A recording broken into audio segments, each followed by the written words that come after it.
Welcome to Separate Ways, where everybody and their mothers separate on their ways. To way What? A to way B. We go on our separate ways, because that's what Ada Wong does to everybody she works with and uses. Well, I mean, she is a spy, so it makes sense. She just She'll doesn't care as spy long as her she gets way the work into done, using men silly. of who she wants, especially Leon, that she has no romantic feelings for. Okay, And she that's true. goes on her separate ways with him. That's true.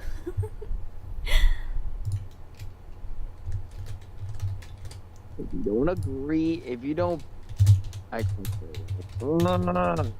Man, comedy out here sucks. It's okay. If you don't wait and respect, you're cringe. Jeez. There you go.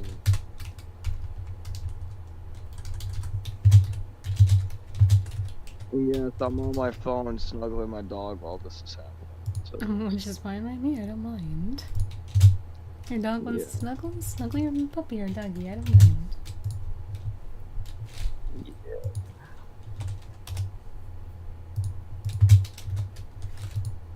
I pee. Jeez. I pee.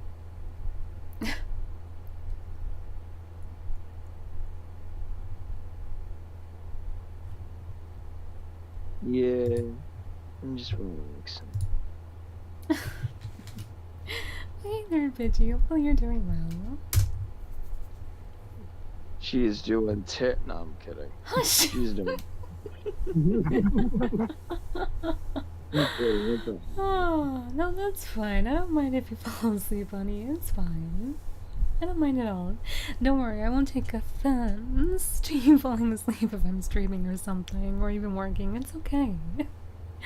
As long as it calms you down or helps you relax, I don't mind. No, it's gonna make her fall. No, I'm Hush! kidding. It's all good. Yeah, it's alright. I hope everyone's doing okay on your end, Pitch. I wish everyone well. Yeah, hopefully everyone's doing well. Yeah. My oh my. Look at that. Oh, yeah. Oh, yeah. What did that base do to you?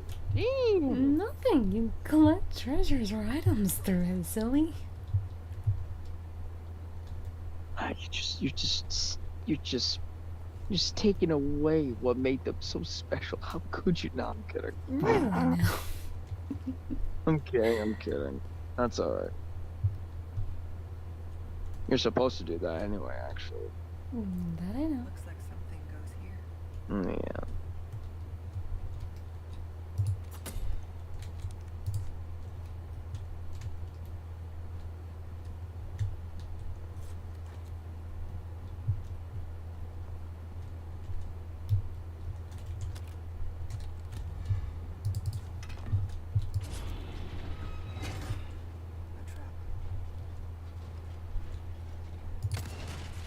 Oh boy. What? Oh boy. Oh boy. Oh yeah. Oh god. It gets intense when it's dark, you know? It gets intense when it's dark. And that's all my oh boy. Oh boy. Oh no. Oh no. Are you alright? What's wrong? Are you fine? Oh, I'm okay. I'm just like I mean, I know you're an expert, but those things just octopus legs, you know? I don't mind any single one of them besides the ones that look like spiders, okay? Those are the ones that I do not like to see. They're so creepy. No, in comparison to what I just saw recently, I'm like, yeah, the spiders take the cake. No questions asked. Like, it's just anything that crawls like a spider, I'm just like, yo, Yeah, no stay away. thanks. You stay the frick away from me, man. Like, whoa. Like, if we had to rank by monsters, it'd be the fucking spider crawly monsters. I'm like, no. I'm good, man. Like, get away from me. I'm good.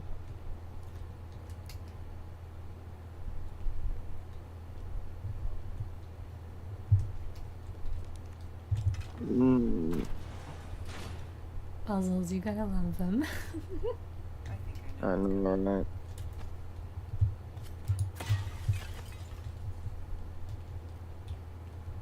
About to send him something. There we go. There we go. Let me see.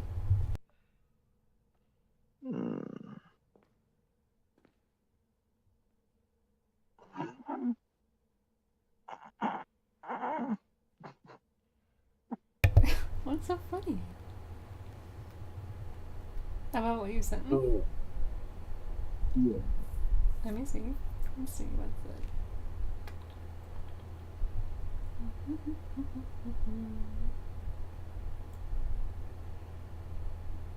Okay. Jeez. Goodness me. I thought you were kind of just a little bit sleepy. I thought you said no comedy jokes for the time being. I'm kidding, I'm kidding. Hello there. Well, that's like unfiltered comedy. I know. but- But oh my gosh, I am kidding. I know. I'm just saying. Oh, anyway. Hello there, Morgan. Hopefully you're doing well. Remember, guys, it's this one is 12/3. It's 12/9/3. Somebody released 12/9/3. Who did it? No, I'm kidding. What, it's What's up? 12/9/3? What? Oh, Morgan's numbers. That makes sense. Okay. Hey there, Troy. Hopefully you're doing well. Greetings, Troy. How you doing? How you doing, bro? How you doing, Sub-Zero? I really can't rhyme with the next word I was going to say is going to be come off rude. I don't know if that's a no. No, Lord. My brain. Why does it happen? Why does it happen to me, man? Only because you're being silly. Well, you see, my way of silliness goes hard, but not up to par to YouTube standards, you know? Oh, right. Yeah, that's what I say, man. I wish. I'm doing alright. Doing good, and you? Oh, yeah, I'm doing alright. I'm thinking about doing like multi-streaming probably later in the day today or tonight, depending. But we'll see how that goes. If it goes well, then from now on that's what's gonna happen. But yeah, we're doing alright. Just hanging in there, doing our best. Oh, and I know that this may be kind of off topic a little bit, but maybe not. Troy, I noticed your recent post and stream where it got the better of you to the point that you felt a little bit down. Even though, yeah, it's a little bit rough and a little bit difficult, but don't allow anybody to get the better of you. Like, if you want to stream, go ahead and stream. Doesn't matter if you're like the best of the best, because like, for example, me, I know I'm probably not going to be the best of the best streamer in the whole wide world, but as long as I know what I'm doing, if I'm streaming well, if I just do what I do best, make people laugh, have a good time, relax, chillax and relax, or being goofy, or whatever the case is, just be yourself. If people don't like you for who you are, don't focus on them. Don't focus on the people who just want negativity from you. Just do what you do best. And if that's being silly, being entertaining, playing video games, do it. If anyone tries to be negative towards you, don't. I mean, I know that there's always going to be negativity in this world. There can be times where you just have to relax, and just not stream at all and just kind of like focus on yourself and heal, no matter how long it takes. Just at least, like, I guess what I didn't really do before, which I got used to doing on my other account, is to post an update. Like, whoever still wants to follow you or watch you or something, that they know what's going on with you, so that way they don't worry too much about you. Because, of course, you're gonna have probably people that do enjoy watching you stream, or whatever it is that you do. Whatever creativity you have, whatever you stream, there's always going to be people that enjoy what you do, or what you produce, or what you create.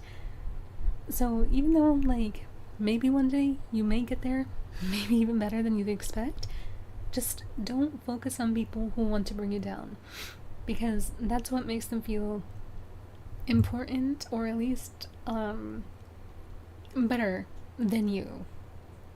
In a way, even though you're just doing what you think you're doing best. And if they don't like it, they can just go to somebody else. If people still try to attack you for being a bad voice actor or a content creator or streamer, just be like, okay, just wave your hand and point at the door, or just somewhere else to another streamer that can satisfy their, well, watchfulness eyes. Or something like that. Like, if they notice that you don't care, they're not gonna even bother, like, I don't even know why they have to attack you or attack anybody, but yeah, it's like, just politely show them the door. If they don't want to go, there's people that'll either back you up, moderate, like, whatever is going on in your chat, or put them off, so that way they can at least go to somebody else if they don't get the picture.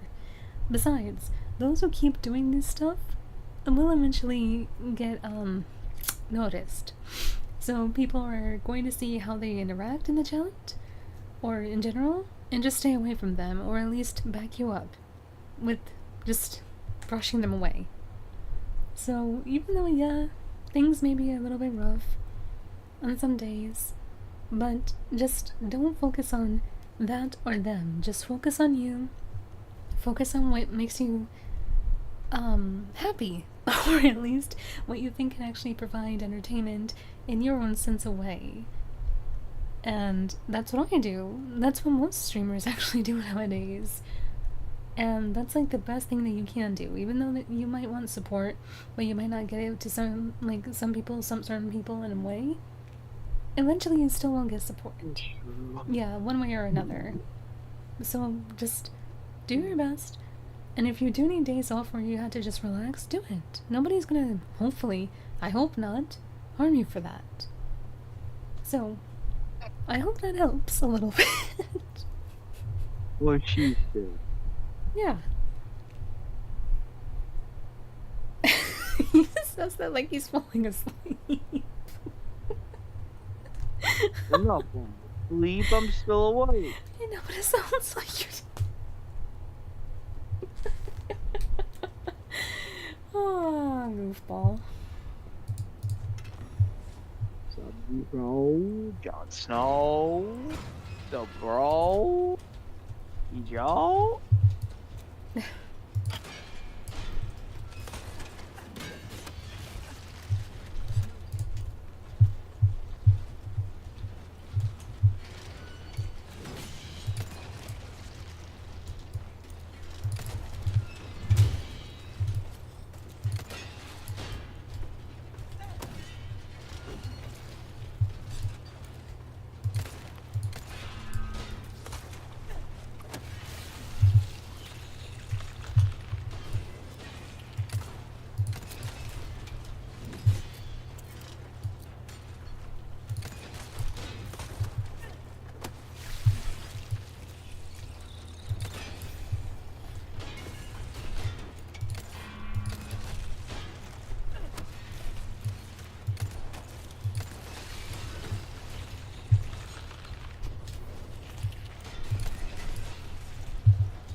Whoa, that was a close one.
No, of course. Valuables won't do you much good in the rain. A deal well struck.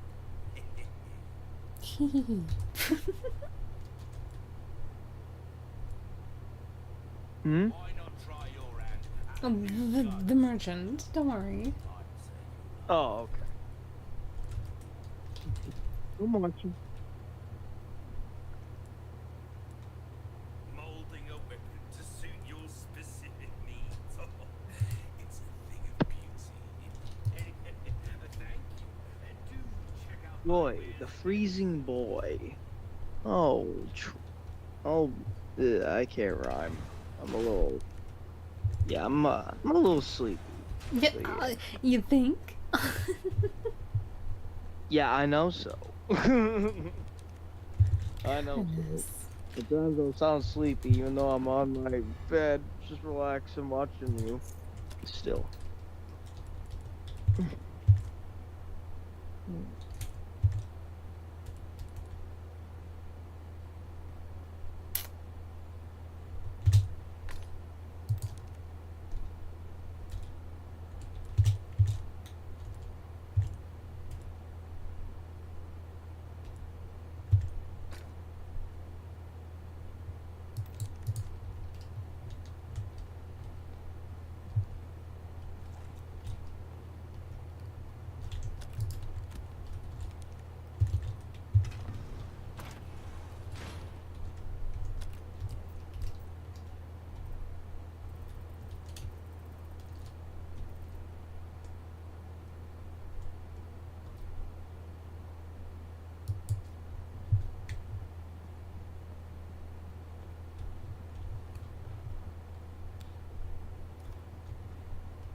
Hmm.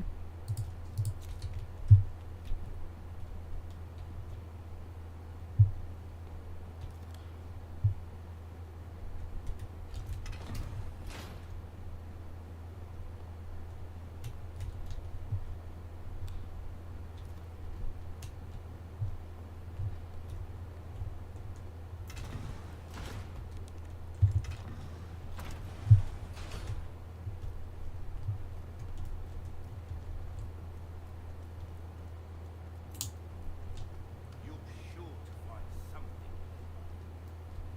Oh my great heavens, calm down with your dogginess.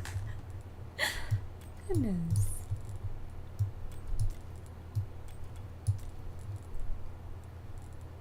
It's like, I get it, but at the same time, it's like, goodness, it's just talking.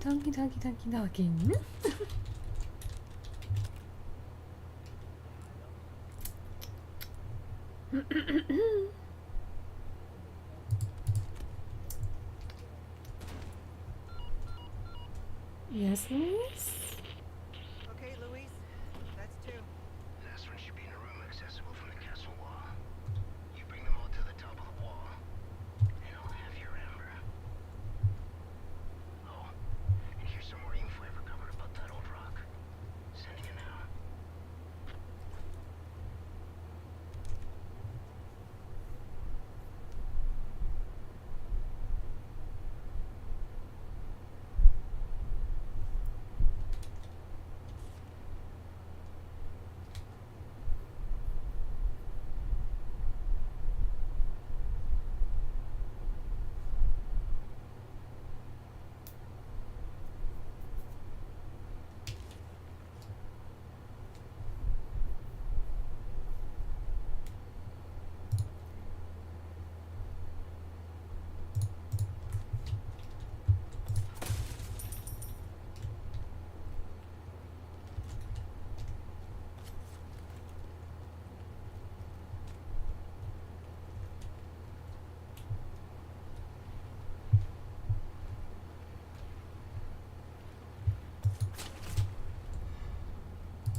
Alright, this this segment is gonna be so fun. Whoop-de-doo.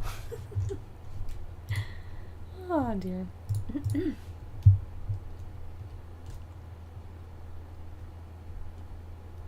Do I really want to? I don't really want to, but I wonder if if the same thing applies from like this game to the original.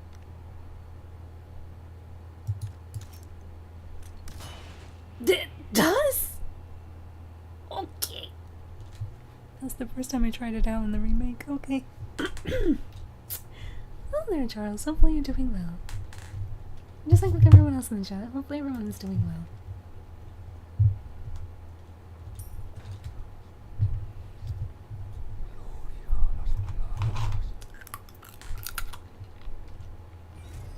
Couldn't just let me through, could you?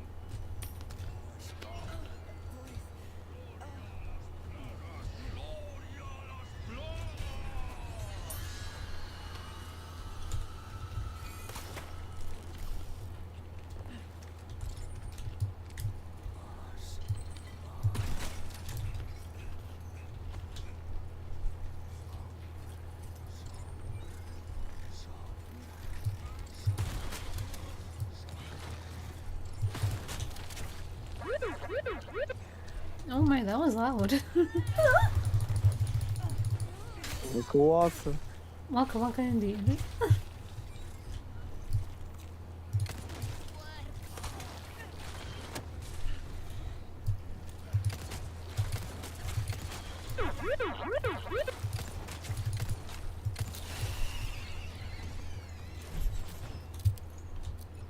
Waka waka. Good, good. I was about to say, I am so glad to hear that all of you are doing well before this guy just ran up right behind me. How dare you, you jerk!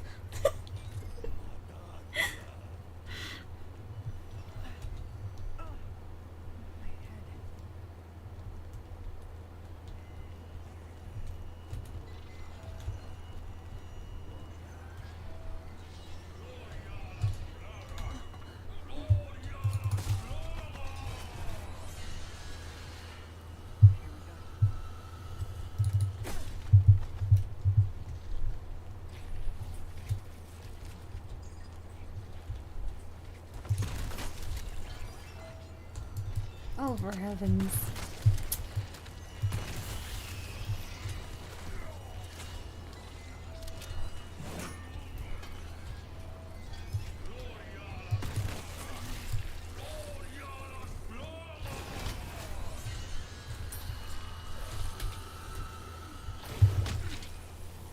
Okay, I guess not.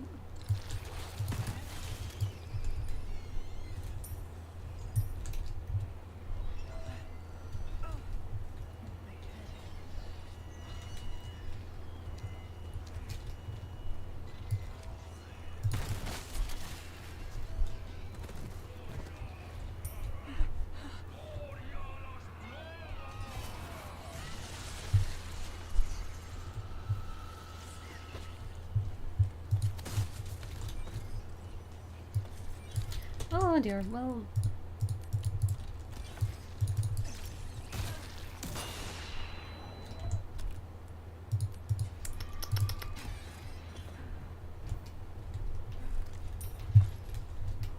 Okay, where is this ch- no, no, no, no, no, no, no, no, no, no.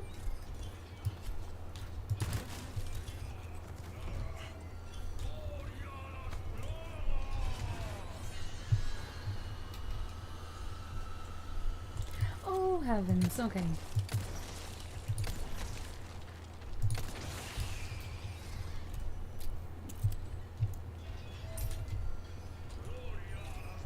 He's up there?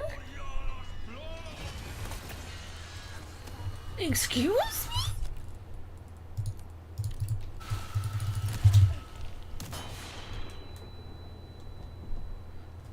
Okay then. Never seen him do that before. Glad that's over.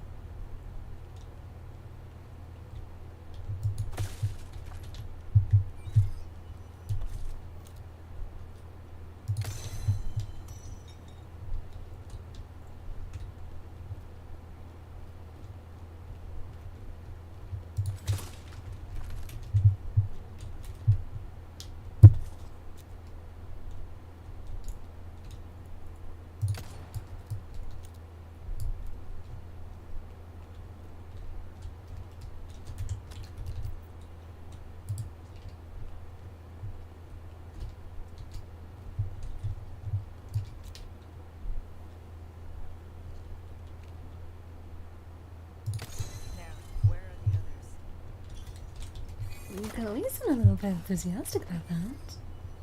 No, where are the others? See, it wasn't that hard, was it?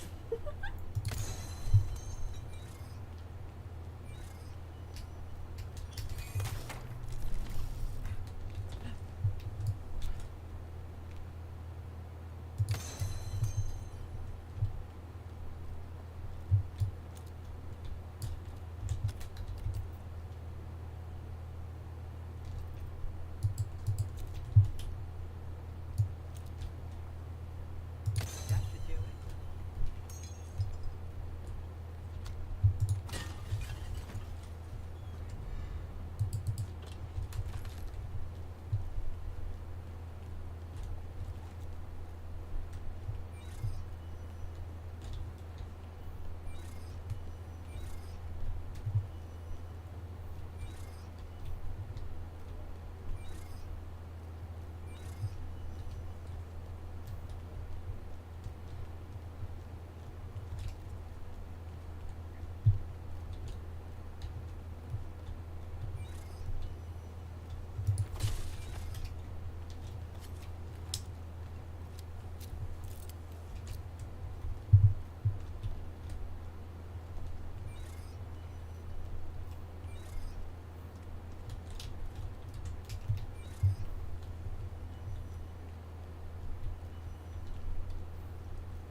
Dealt with a request. Good stuff, Strange.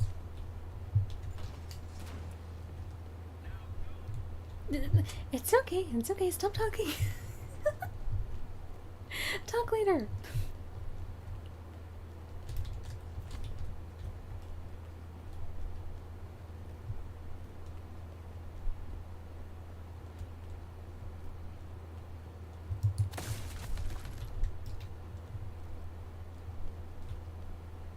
Or the easier way around, just go at this side of the maze and then just do this. Or as Lauren says in 2-meter anniversary. No wonder my father never got lost. Oh, my British accent's really bad, I'm sorry.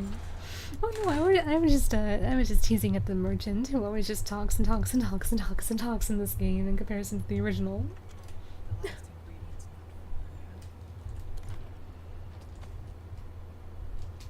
not I was just like kind of doing a little tease. Don't worry, everything's fine.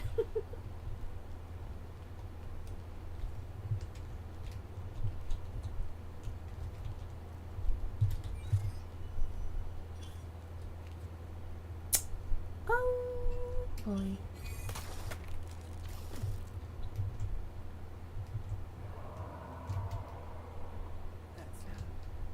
That's right. I still have some unfinished business to take care of.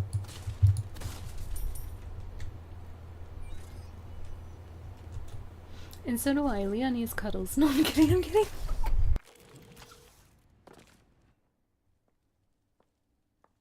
Oh, well, speaking of, technically.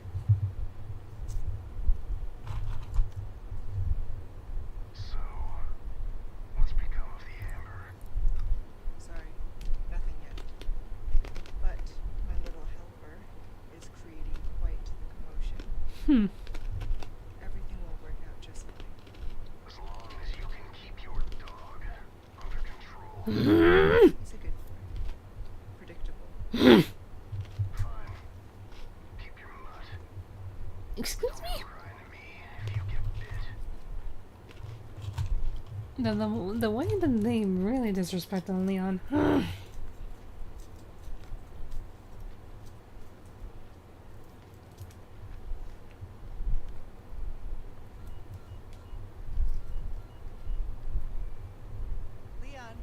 changed your mind yet?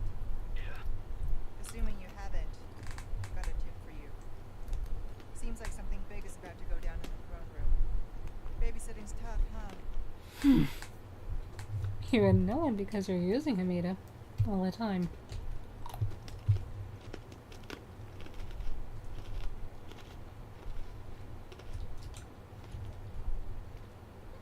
Yeah, because I haven't uploaded in a while on YouTube, I can't really link the mods in the description, but when I can, I'll actually update them. But then after the stream, I can at least still put them in the comment section. It's technically a mod that I have on at the moment for Ada, but I'm not a big fan of like turtlenecks at all.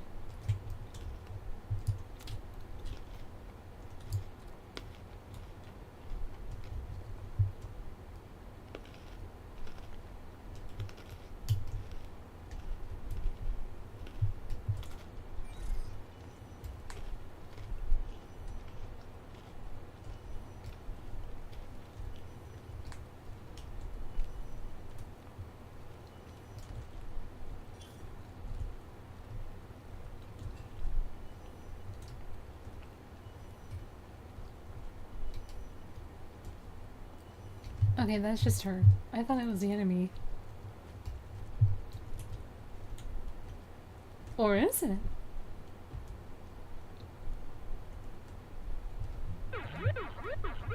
Waka waka waka?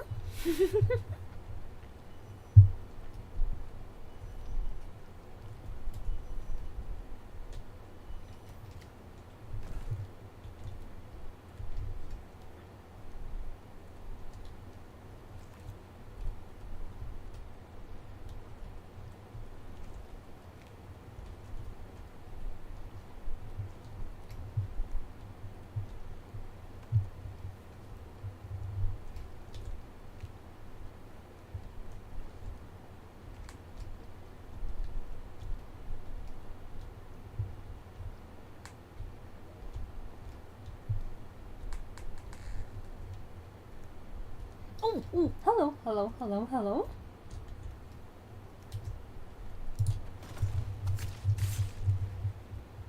Phew, goodness. I know there's another one somewhere.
Pew, pew, pew. Feels so nice to be all nice and sneaky, like a ninja.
Right. I also forgot to mention earlier that the mod is also 18 plus, so you have to be an adult to look at this mod. For the display, really, that's on the pages of the pictures and stuff like that for the mod.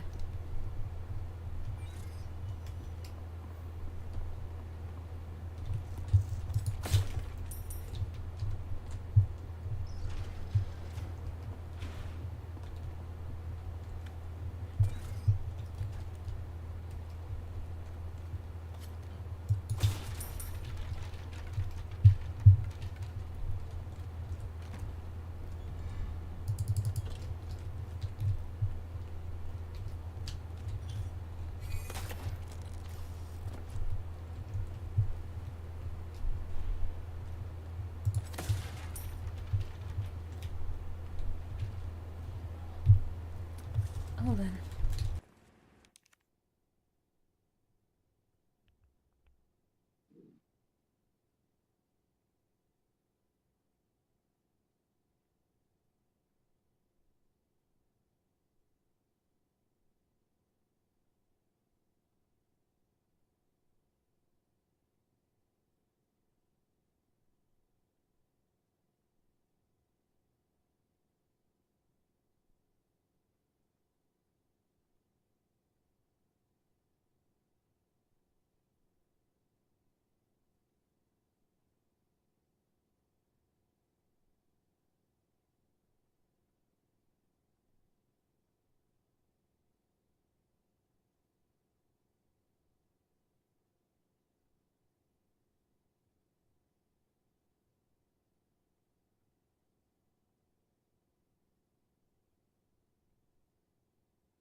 Alrighty, I'm back.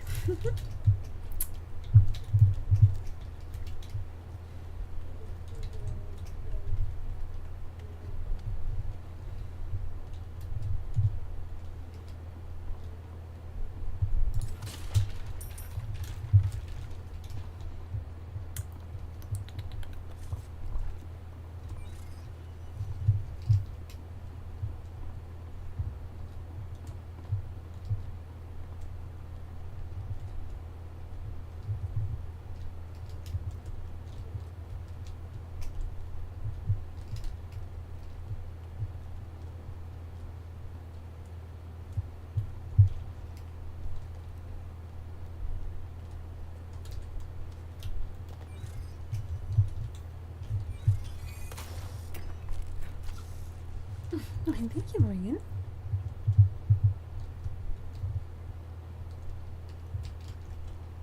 I should check the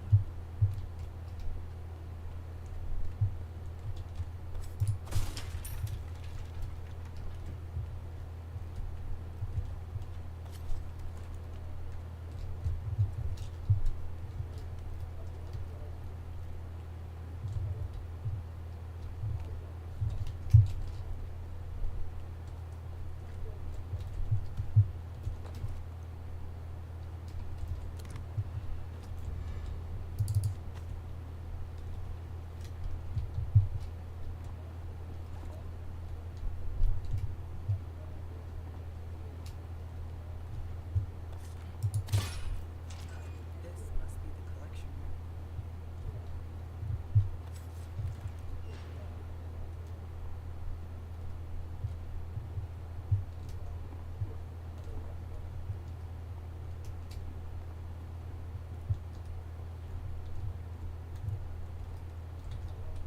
Blue butterfly.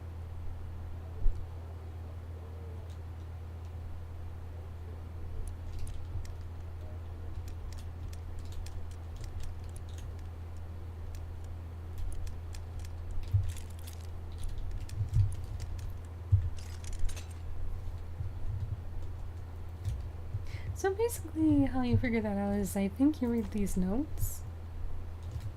Yeah, and then Interesting. I believe it's either that one or this one where Ada activates like her little special gadget with the iris to see it.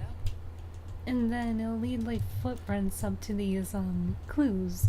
Like this for example. And then over here and over here.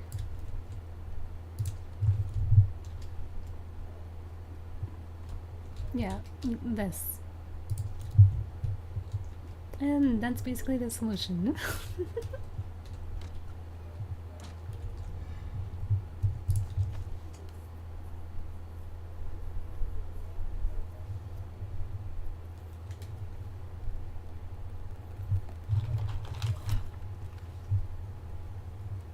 Got everything you need. Good. Got exactly what you want. That smirk though, oh dear. Oh, that's not good. Parasite is reacting to the amber. So that's the amber. That looks like something Wesker would want.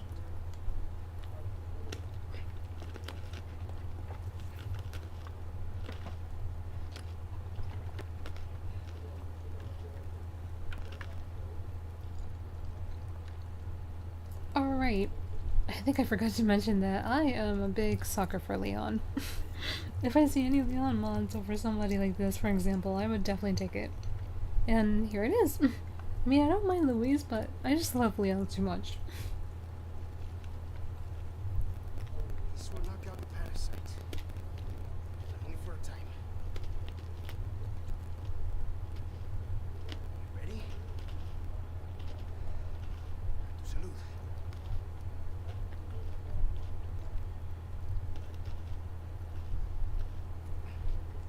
Just remember, it's not a cure.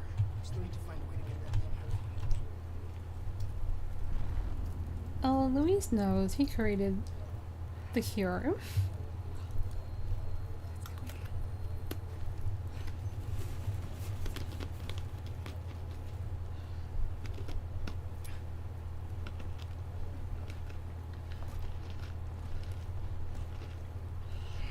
I don't understand. It should be working by now. Take the amber and go. Once the parasite is sedated, you can give me back that damn stone. I can't leave you here. Not like this. Spare me. I'll be fine. You got another promise to keep.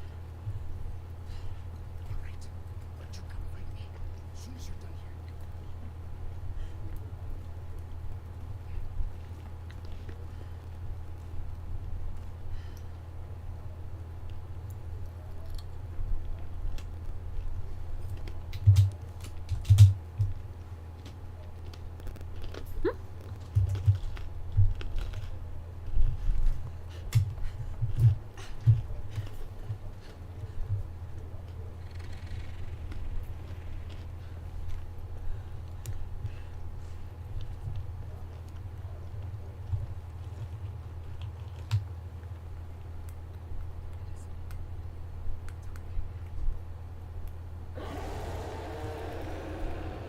Ouchie! Goodness me.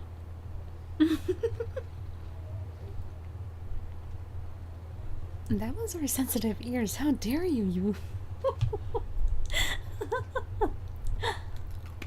Oh, I really hope it wasn't that loud.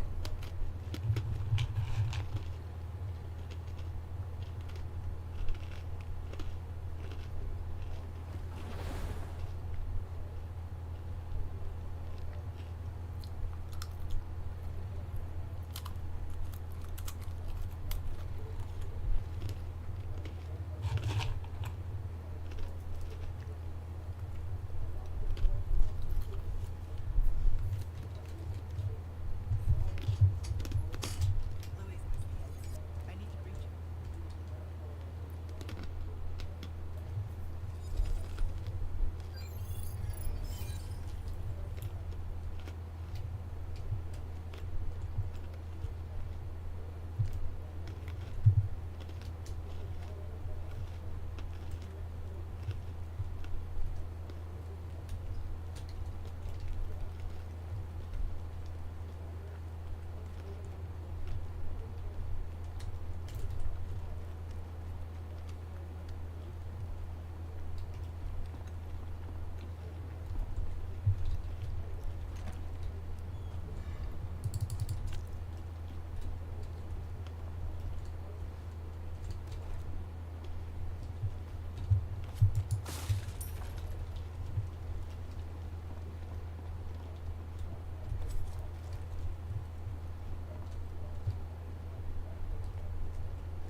Louise's footprints.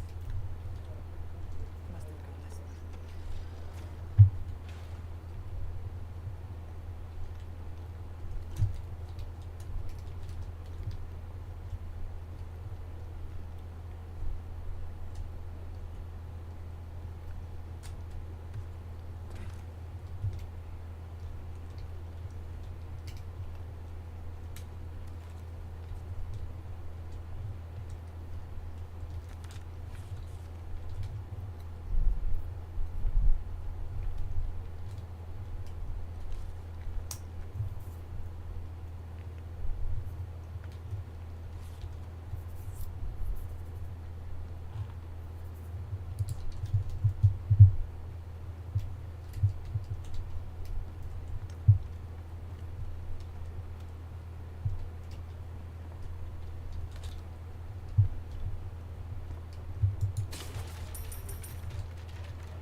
Okay, you didn't walk. Goodness.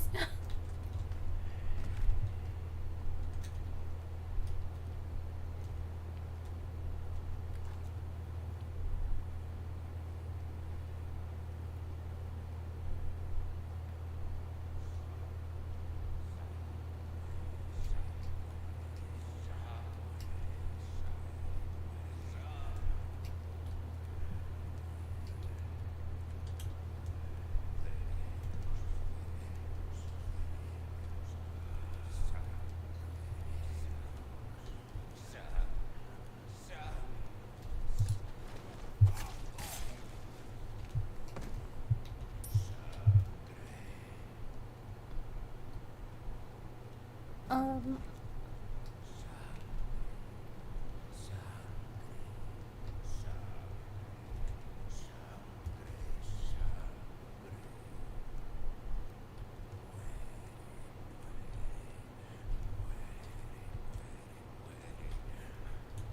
Wait, did they really notice me? Oh, okay.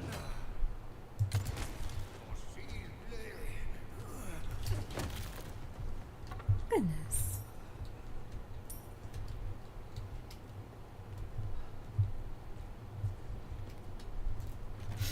I was just trying to be sneaky, but nope, apparently not. Man.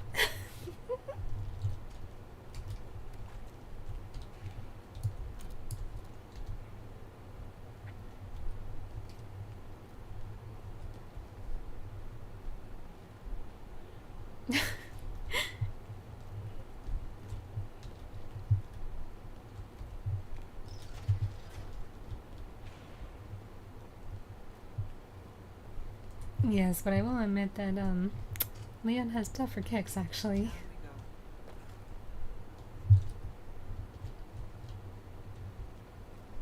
Yeah, thankfully the modder actually did work really tirelessly, I think, on this, but I do have to say that it's actually 18 plus above with age to look at this. Because, with the images display, as well as, like, the images itself within the mod, in this particular mod, there are some moments where, like, it has, you know, very, let's just say you had to be an adult and not a little child to look at this. Which is why every single time I actually link up this mod, I always put the symbol 18 plus or older as a fair warning. Because that's what it really is.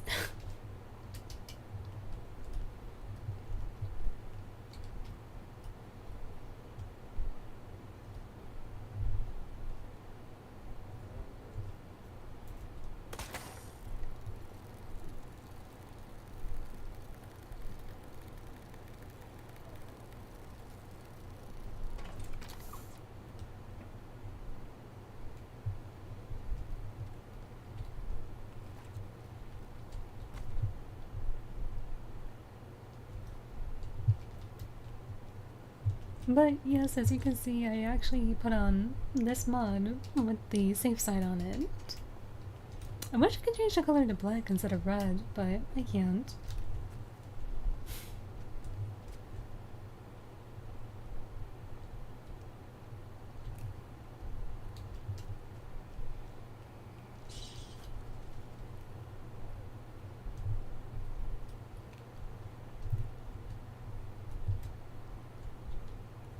Yeah, there's like this specific tool that's, for whatever reason, used in a game for like tracking footprints. And she activates it when you're trying to find clues on where to go to some certain areas within the game. And it can actually change to whatever color you want, for example. So like, I think here?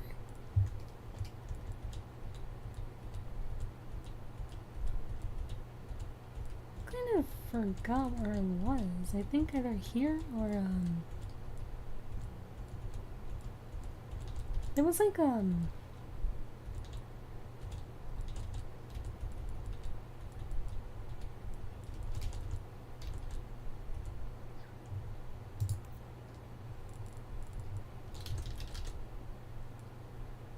yeah, right here.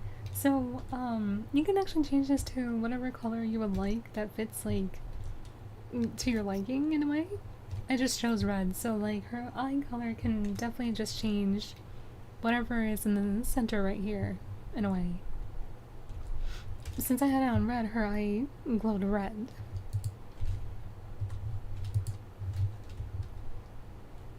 It's just to fit her quote-unquote spy character, per se. And then ever since this game, they just don't ever use it. They just placed it in this game conveniently to make her interesting, per se. Hope it's not a sign of things to come.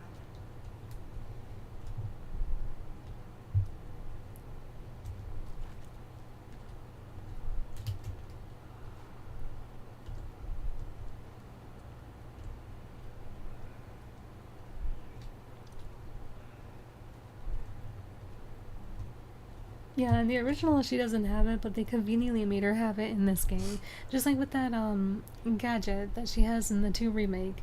Didn't have it in the original, but for convenient purposes in Resident Evil 2 Remake, she had it. And then ever since then, never even brought back in this game. Oh, okay.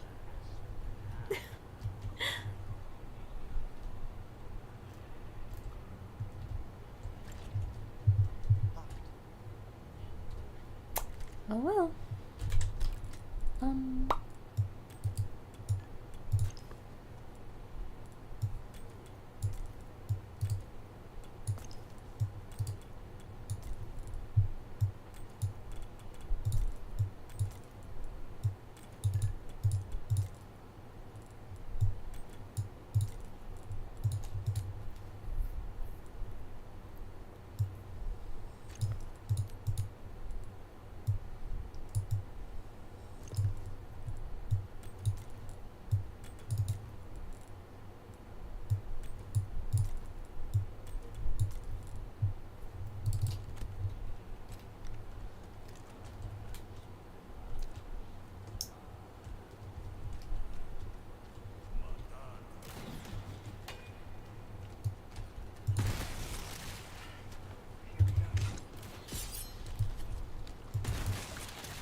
It won't open.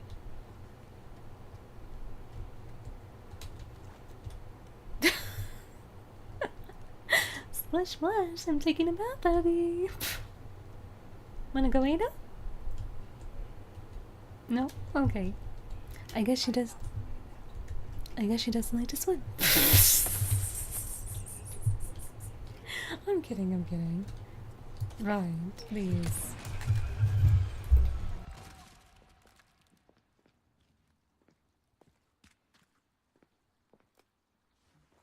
Yeah, it's probably like infested, so rather not swim in that either. Hmm?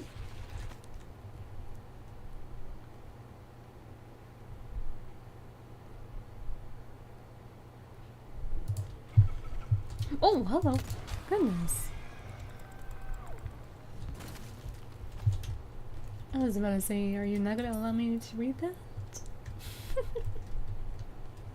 Oh, well, okay, that makes sense.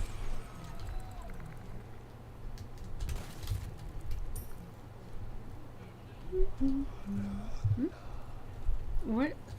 I was about to say, where did you come from?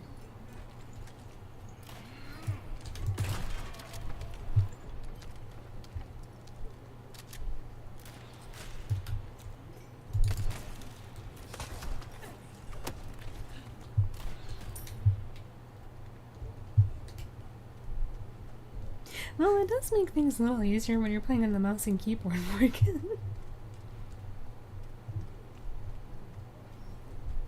No. They're the flying bugs that I can actually spit acid in your face.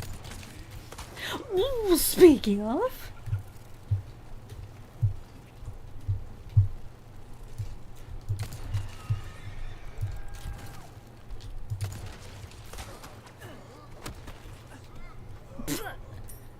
He almost literally clipped into the wall like that. Goodness.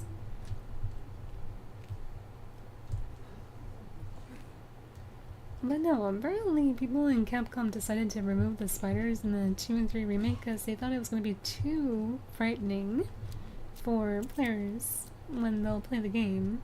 Which they're not technically wrong, but it would have been nice if it was included, you know?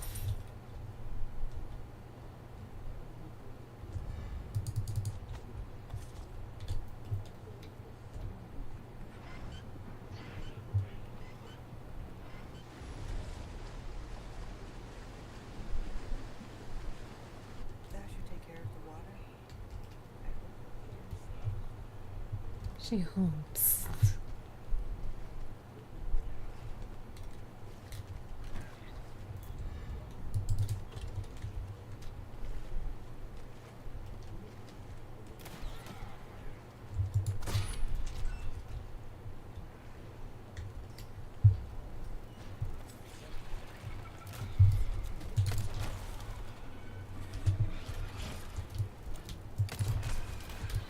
Ooh.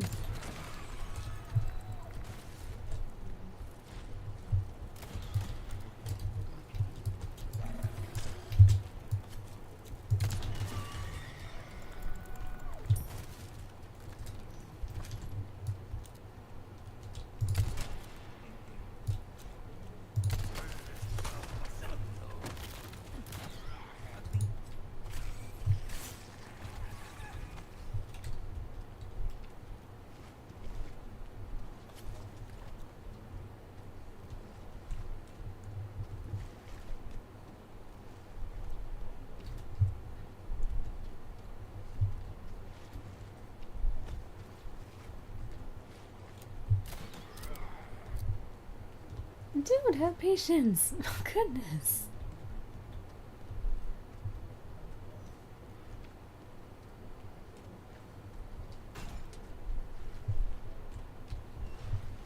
I guess I'll just have to go the other way around, down towards him where he is.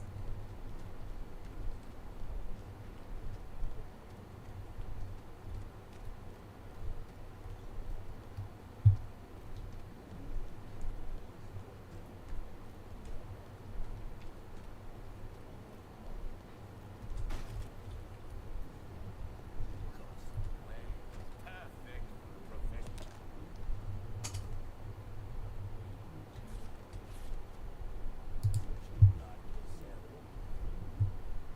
Well, you can wait right there. I'll be right back, maybe.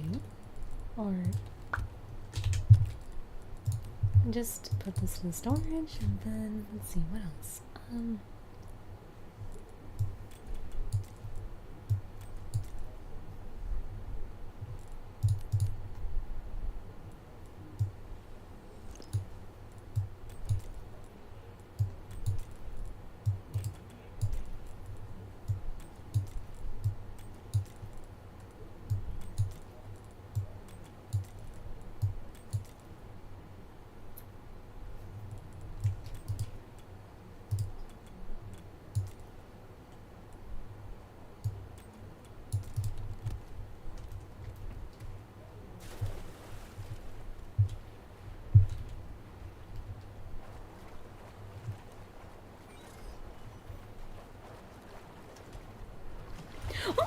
Oh, goodness.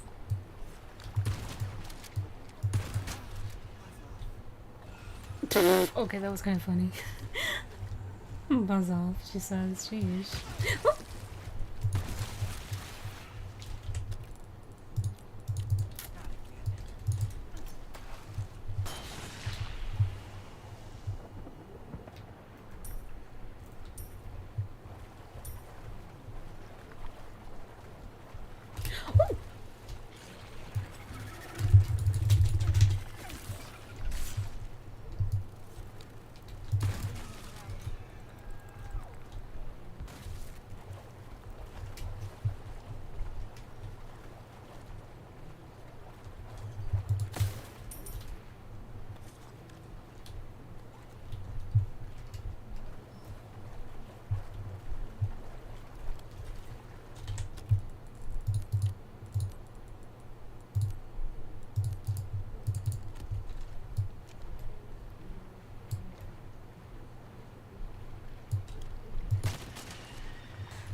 And don't worry, the shadows that you see right there is just the hair mod.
It's not even close, so I had no idea if it was actually alive or just water ripples. Okay. Jeez.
Oh, Break, welcome. I've got something new for you, mate. Your valuables won't do you much good in the grave. Well done, stranger. Nice work. Will that be all, then? Molding a weapon to suit your... This kind of work is about finesse, strange. Easy work.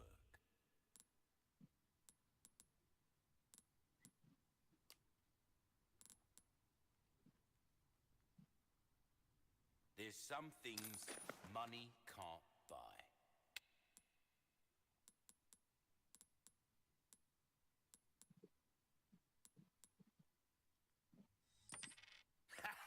You can't go wrong with that.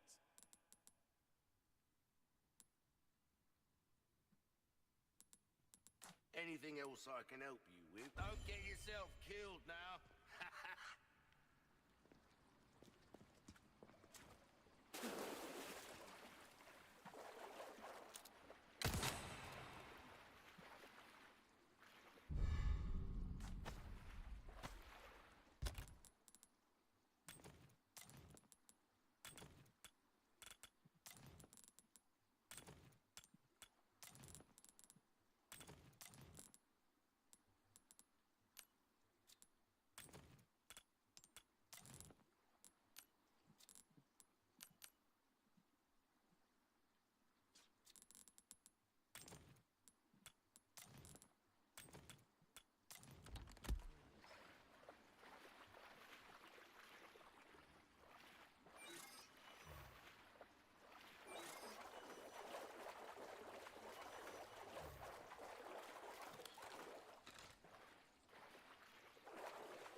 sure to find welcome.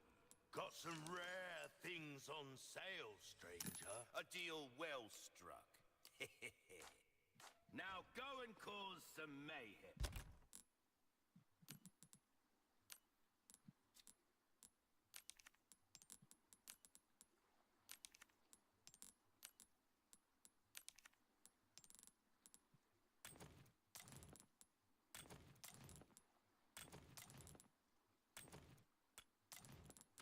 Hey, welcome. All yours, stranger.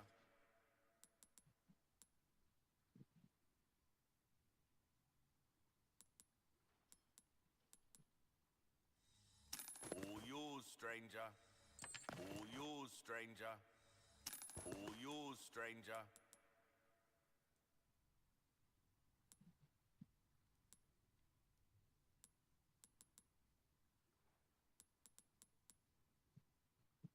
That cash in your pocket or your life. Information is a commodity these days.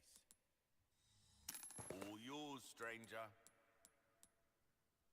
Will that be all then? Don't get yourself killed now.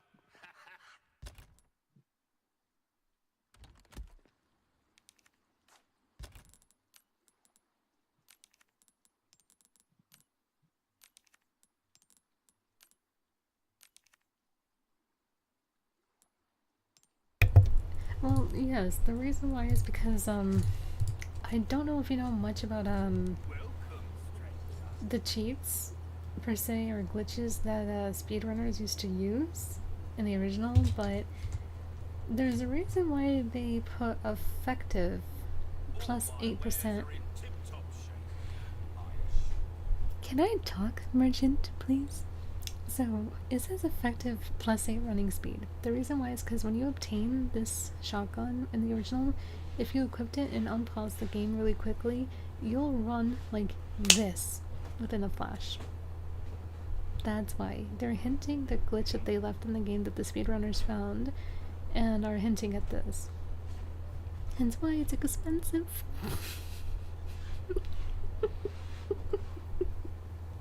So yes, during that time, even to this day, they haven't removed that glitch at all. So like when you purchase this item, which of course I love the shotgun a lot, when you obtain it as Leon, you instantly pause the game, equipped it really quickly, then I think unpause the game and immediately Anything you like, stranger. and then immediately when you I think activate that glitch, I don't know how many times you have to do it, but I think that's the method. You just have the shotgun in hand, basically, equipped it, and then unequipped it, and then unpause the game, I think, like, really quickly, and then somehow it registers Leon's speed like crazy, like he's as fast as a ninja. And I have no complaints about that. Because Leon is a sneaky ninja after all. Yes, this is my favorite shotgun. Anything else I can help you with? Next time, buy something, eh? Quiet. Oh, goodness.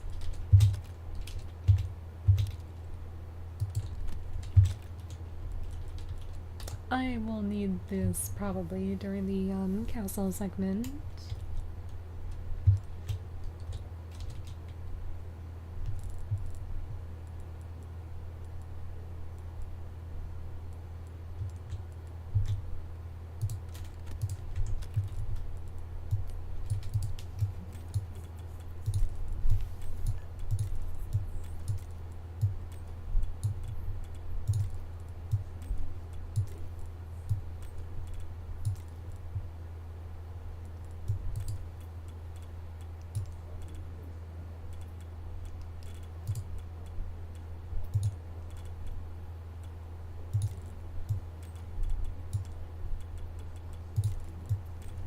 Like, I just don't know if Ada actually gets that shotgun in the remake. But yeah, the original is probably, if you remember, Bio saying that in the original Separate Ways, you can't really have, like, this weapon at all, even though now you can. I just don't know why they did that, but I guess it was because it was like more rush content that they just included that was like late within the release of Resident Evil 4. Because I think Separate Ways was included when the PS2 or GameCube version of Resident Evil 4 was released, I think. I'm not very sure because I was like really super young during the time that the original Resident Evil 4 was released. But I do remember that I think it was part of the release of the PlayStation 2 because I remember that when my dad did purchase the original Resident Evil 4 for the PlayStation 2, it did include Separate Ways, and I actually have it right here.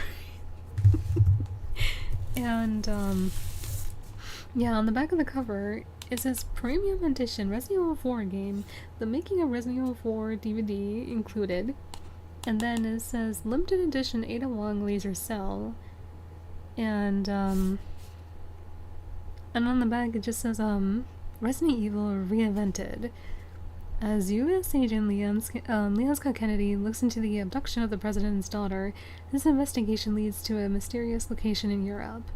Encountering unimaginable horrors, he must find out what's behind the terror. And then later on, good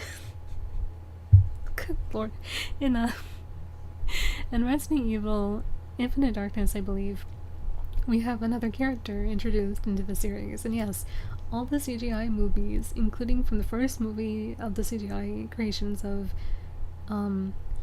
Damnation, Degeneration, Vendetta, Infinite Darkness, and Death Island, they're all canon to the actual game lore. Jason kept saying to Leon, or us, the audience, provoke fear and terror.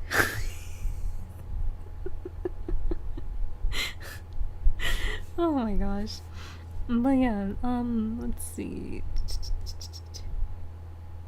And then in this one, it says also, experience the thrill a minute of Resident Evil 4. Now Smash Hit award-winning game delivers exciting new gameplay and bonus features inclusive to the PlayStation 2, which includes new chapters, which this is where I think Separate Ways came into play. Play as Ada Wong in Separate Ways. 5 terrifying, adrenaline-pumping missions that reveal additional horrific surprises. New weapons including the PRL 412 laser cannon and the gunpowder bowgun. New unlockable costumes for Leon and Ashley, which I think that's where the armor came from too. So yeah, due to this premium edition, that's where Separate Ways was included in Resident Evil 4. But it wasn't in like the original per se release of Resident Evil 4. It was like the premium upgrade per se of Resident Evil 4. Like with Tenchu Wrath of Heaven, there was a PlayStation 2 release of the game. And then for the original Xbox, Return of Darkness, which included a couple more missions, as well as like items that you can use within your missions, and a few other things. So it's kind of like that. It's just an upgrade from the original with included DLC, because nowadays now it's DLC instead. Oh man. But yeah, even from like way back then, we still have our covers and like our games that we had to purchase, of course, and on the consoles, until they released it on PC like this. I mean, this is still released on the console as well, but I'm more like a PC gamer now, if anything.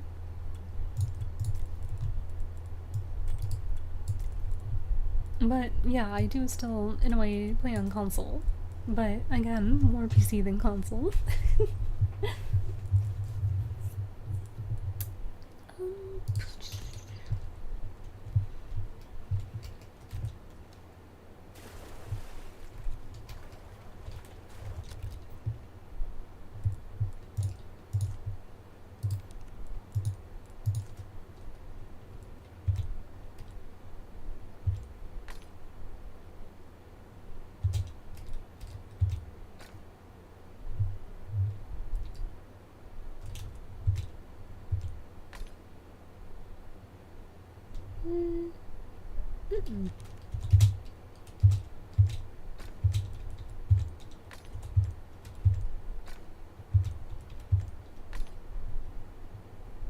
Then again, I am a sucker for the purple color a lot.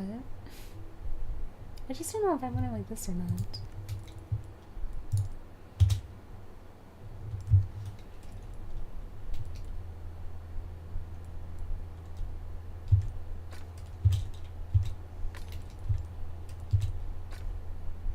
Hmm.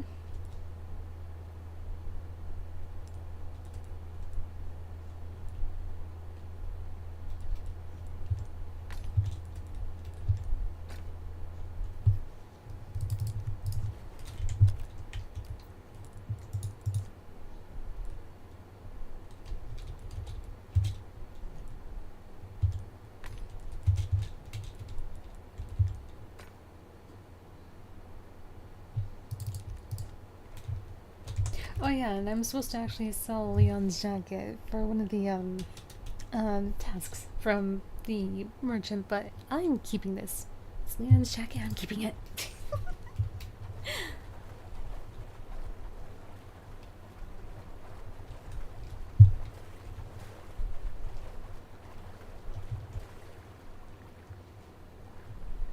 It's like you have everything almost in the whole entire world, merchant. I am keeping something that's from somebody that I love.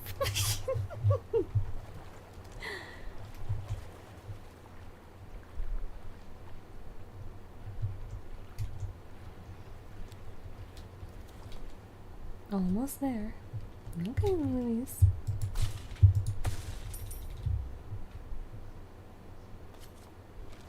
Thanks for the directions, Louise.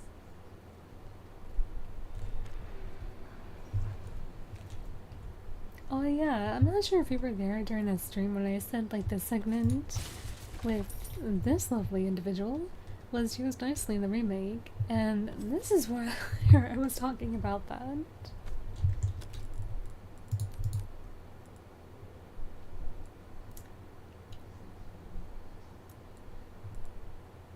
You mean to tell me I create a little bit more with this instead of the knife? Okay, well, I guess I'll do it like this then.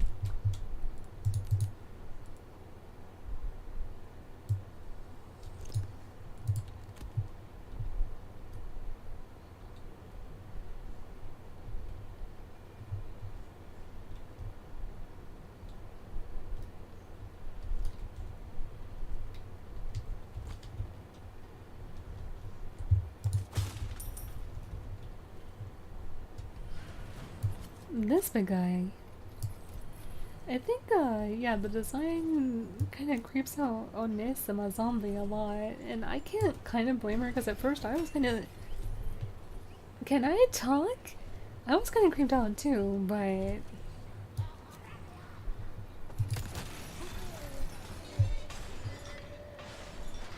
But I eventually got used to it.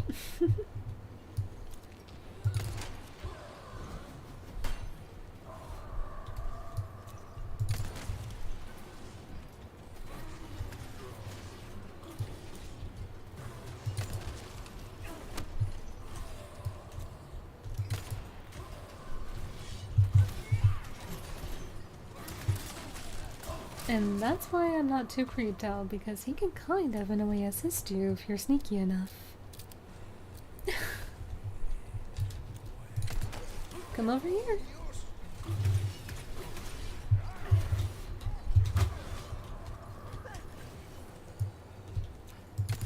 Come here. If it was us, he would have, quote unquote, annihilated us for that.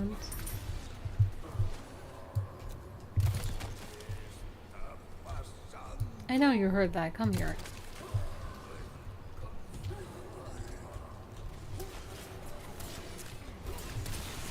Oh my.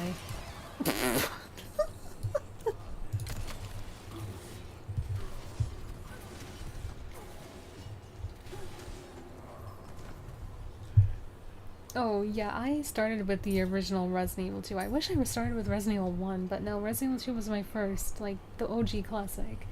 And that's where I fell in love with Leon.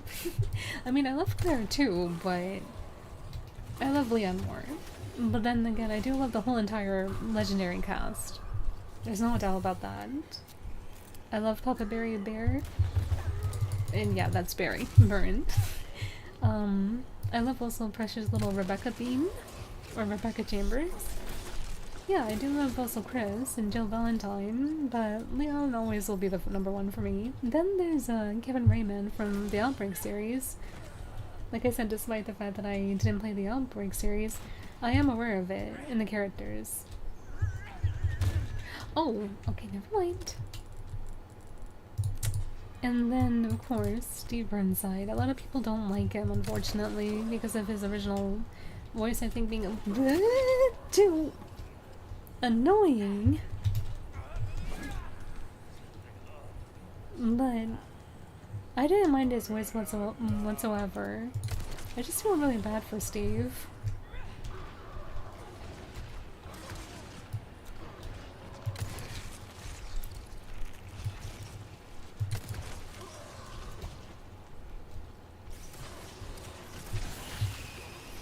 Thank you. He basically the origin of this creature, or guy really, he does have the parasite within his body, just like Leon and the rest of the cast who are infected. Except for they literally just is there no more enemies? Okay, so I can show it off. So basically, they sewed his eyes so he cannot see, but he only relies on sound. So if you walk or sneak up behind him, which I tried, but I guess he turned around. Like, yeah, if you basically just walk slowly or sneak up behind him, what they included in this game, you can sneak attack him. Which I like a lot more in comparison to the original. Because I love being a ninja. So it's like, you can walk and be silent because he reacts to noise, just like the lickers. So he relies on hearing, or his sense of hearing, because he can't see, because they literally either took out the eyeballs or just sewed his eyes, so he just can't see.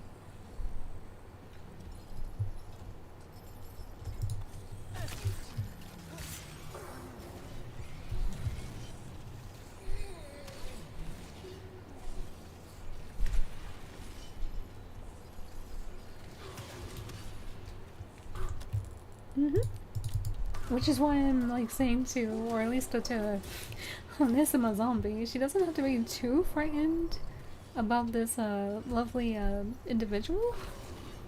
Because all you need to do is just kind of have patience and being quiet and have a knife equipped on you if you want to do it like this.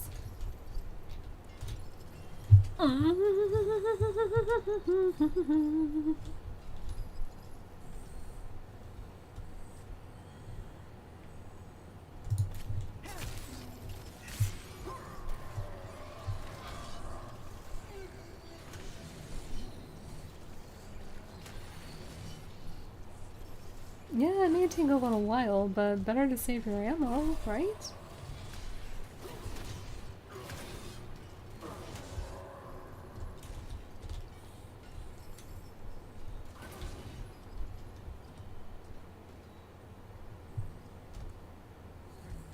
Okay, I'm just gonna see where he's gonna turn around or where he's gonna go.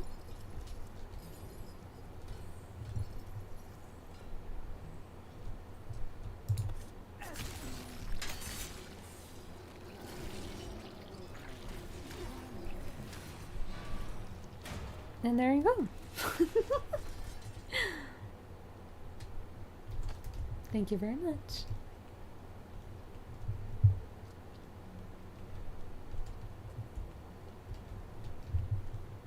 He looks like Wolverine for a bit when he got experimented on by me.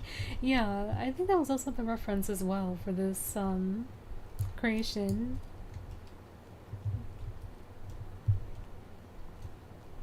But then again, these, from what I remember, these are also classified as, I think, Falcon, like, yeah, Falcon weapons or something like that.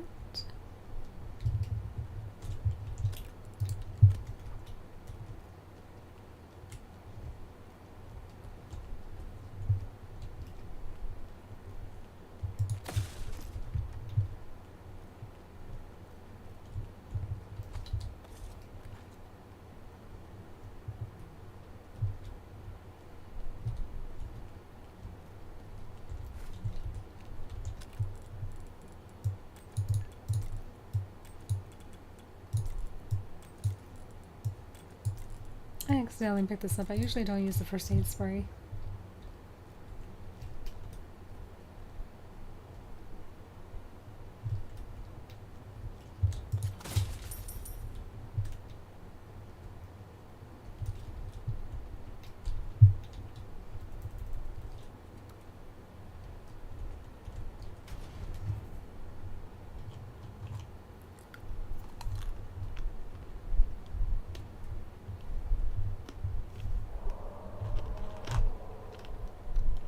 You again?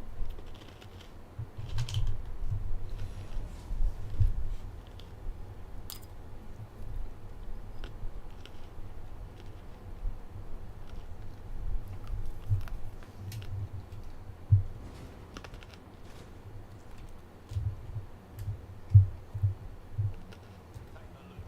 Something's bound to catch your eye. Yeah, Leon does, not you.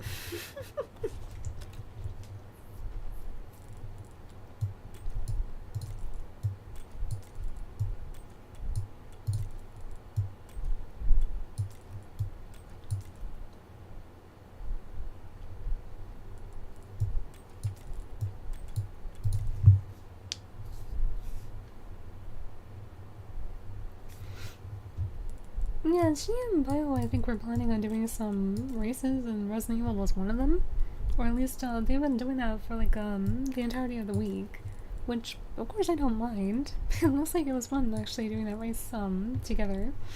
But, yeah, I used to actually stream on Twitch, but I always wanted to stream, like, both on Twitch and YouTube at the same time, but I heard that if you did that, you would have gotten your account banned, because I wanted to always do both platforms, but now I hope that if I do multi-streaming, that the accounts won't get banned or anything like that.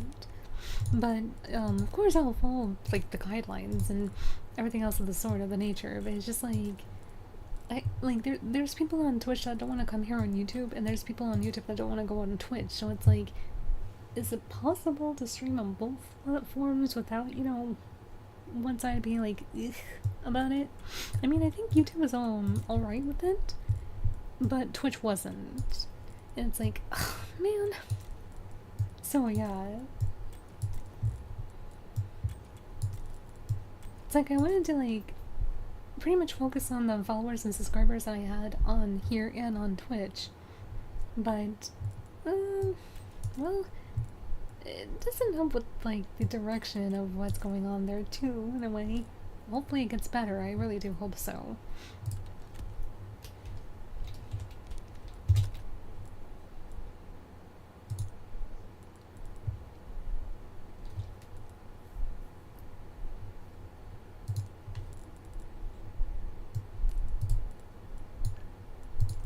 But yeah, no, they'll be on Isama and Bio and everyone else, even Fran, they're so nice, and they're really wonderful streamers too, all of them are.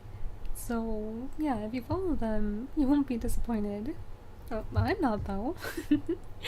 So, yeah, we're trying to do, like, some fun activities as much as possible. And, of course, from what I heard, yeah, her poor cat actually has a cavity that needs to be taken off of its gums before it gets bad. So that's why I left, like, the stream up and kind of, like, giving her, hopefully, some good ad revenue so we can help out her cat. Because, as I did state, I do love animals too, and our pet.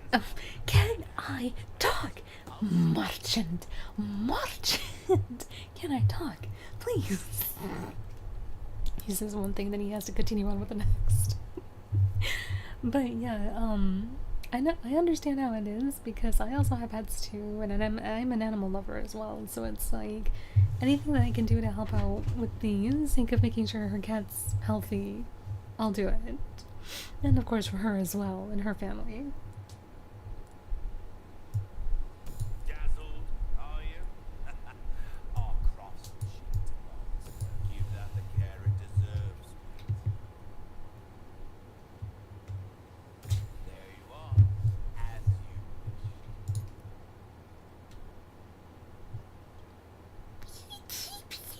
I'm kidding. Good things on sale, stranger. Oh gosh, I'm just kidding with you. You just talk over me too much. Check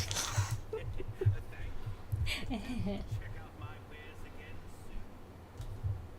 soon. The only wares I check out is just Leah. Ooh, no, I'm kidding, I'm kidding. Oh dear.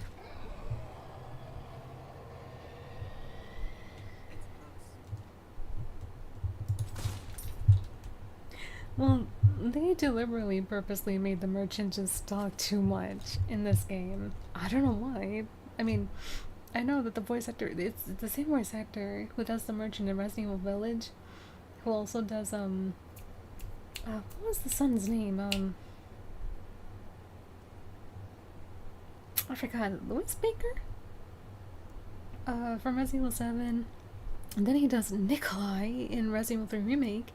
Then he does Louise and the merchant in this game. And I think he also does, what was the brother's name in Resident Evil Village? The one with the mechanical stuff, and creations and things like that. He also did the voice work for all of those people. In the, Baldur's Gate, I think too. The vampire or the guy that has the white hair. Onisama Zombie really likes that character too in that game. It's a phenomenal work with the voice actor that did all that.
Why, hello.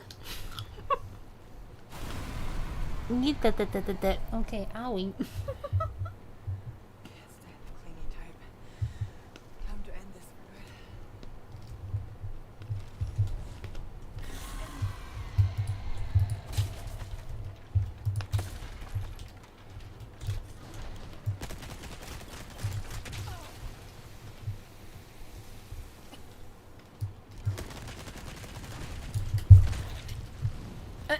Game, I was pressing that. Game! Goodness! I guess it's trying to tell me I'm getting the Harvey McCloud treatment. I'm just like, I'm pressing E!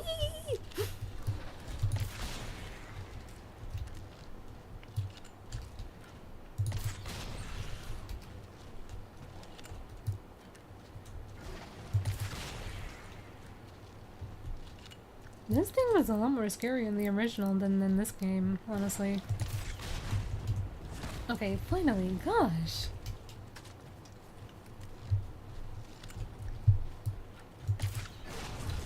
Ada, how did you miss?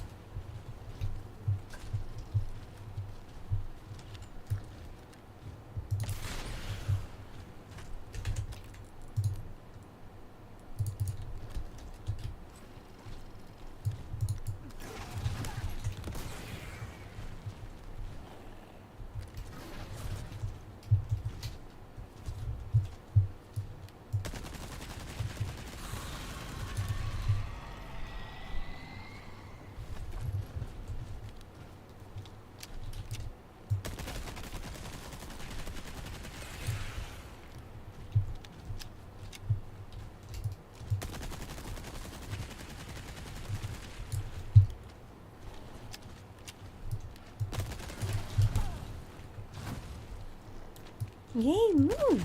goodness. No, no.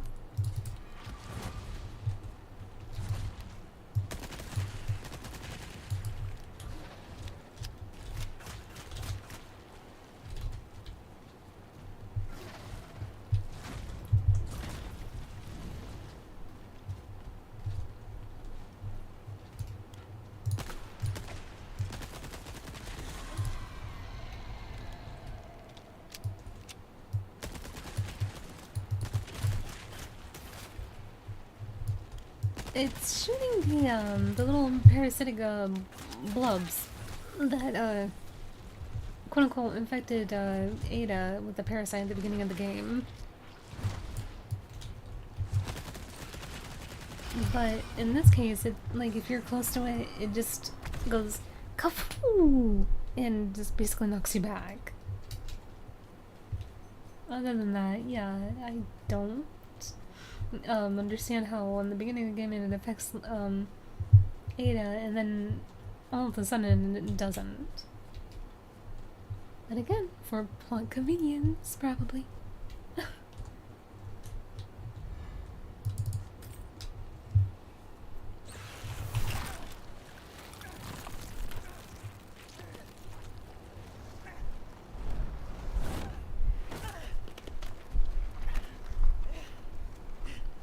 Like in the original, that thing would have just snapped Leon in half. Their plot convenience for the cutscene. Nope.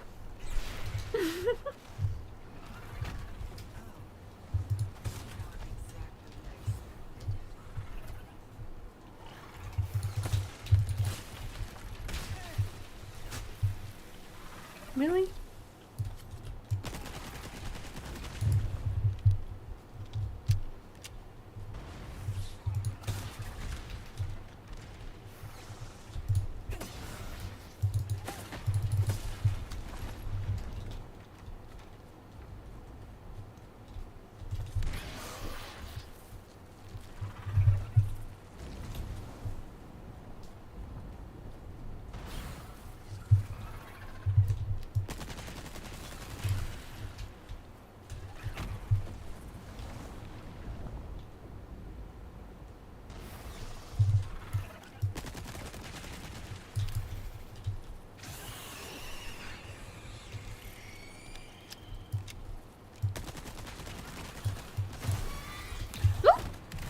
Oh dear.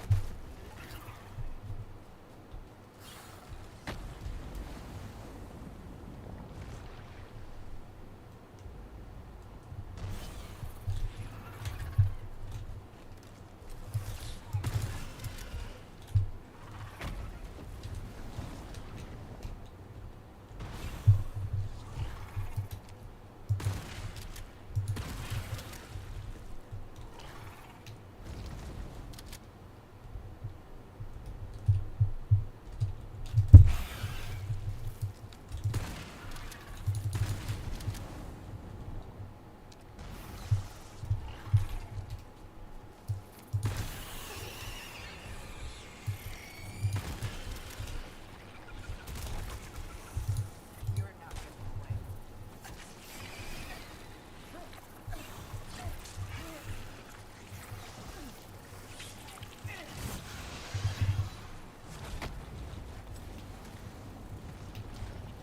Why, hello. Had enough?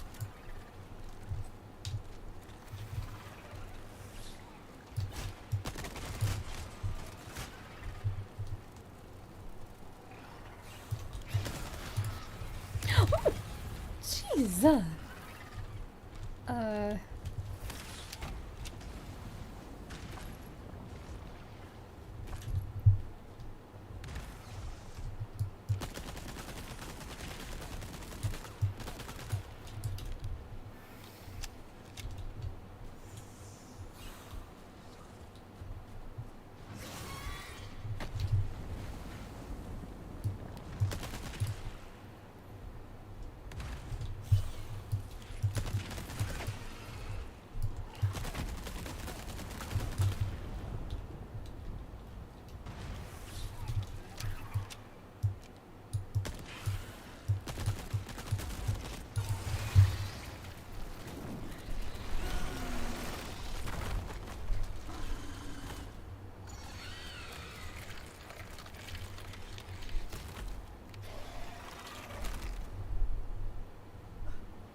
I really don't think that's how you actually make a vomiting noise, kind of, or when you're expelling something out of your body, Ada.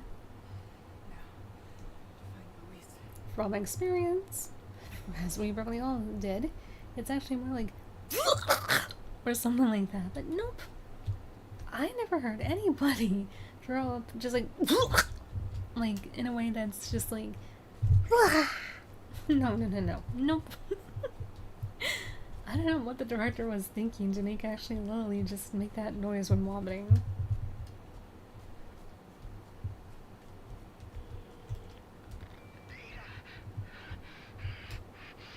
A bad guy. Krauser just stole the amber. Leon's fighting him now. I'm on my way. I'm sorry. I'm not going to make it. I'll send you my files. They should help.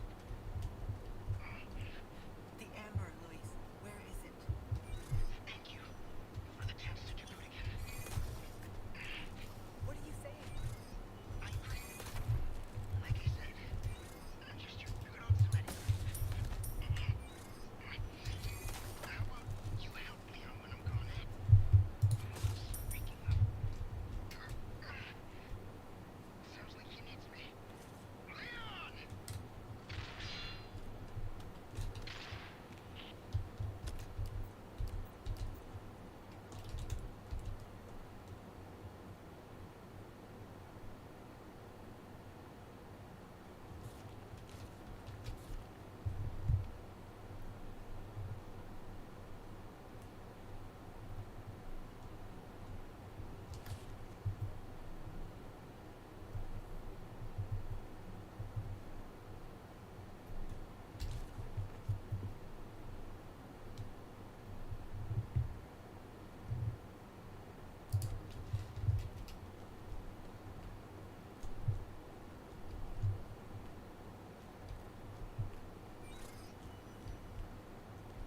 Poor Louise, really.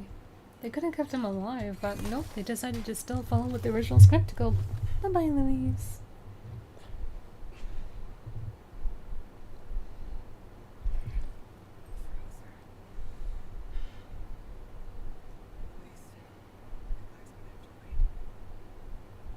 So she would rather kind of like pay respects to say goodbye to Louise more than she would for Leon. My. Ada. You're not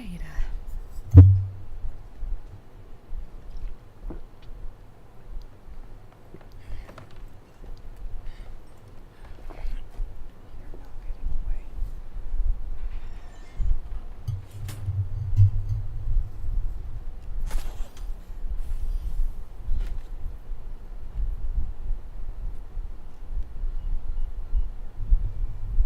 Leon, it was only time to say this once, so listen up.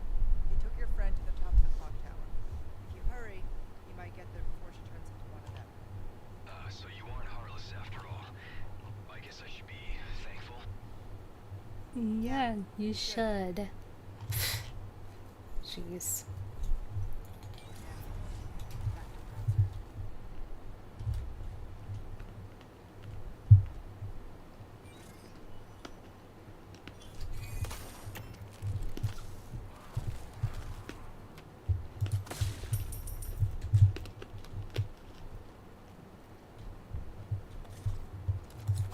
Which I don't know why she looked like she was annoyed when Leon said that, when she kind of is. Unless if it has something to do with her mission, then she's not. But normally she is. Heartless. How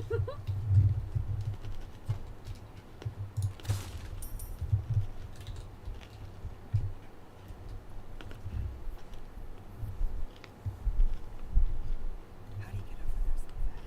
But when it came to Louise, no, she wasn't.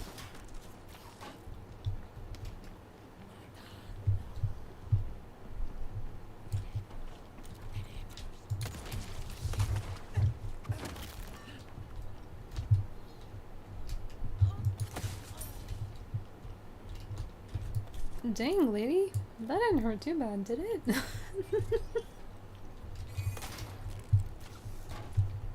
Ada, ladder, please.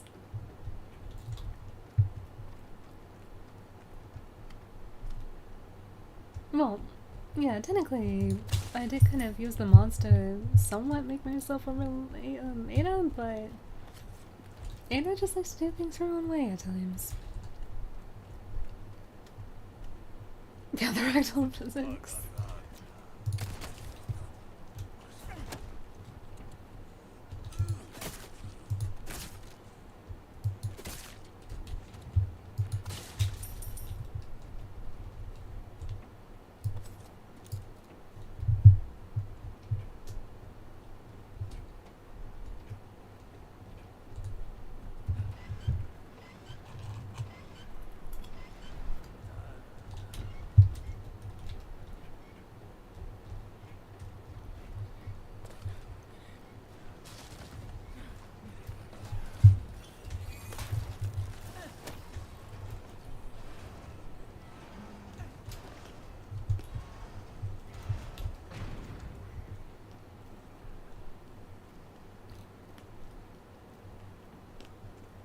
It warms my heart to stop by.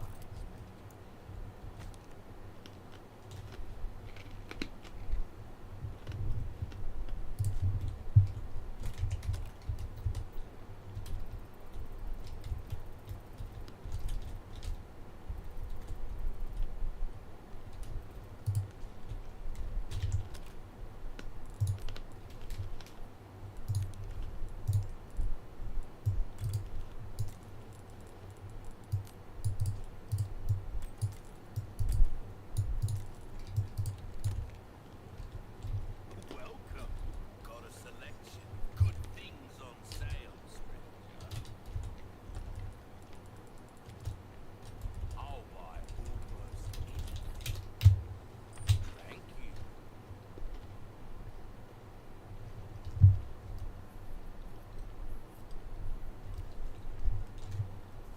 Actually, I never thought about counting that. Maybe next time I will. You see is what I've got.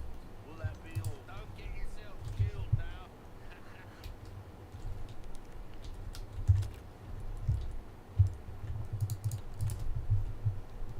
But they did conveniently always place the merchant around, just in case.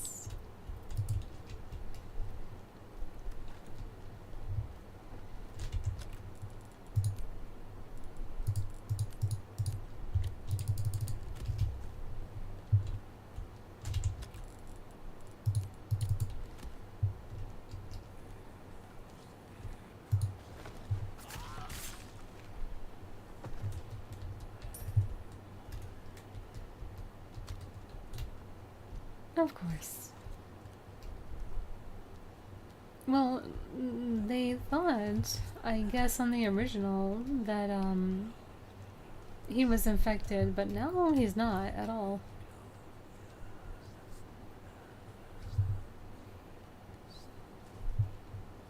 You!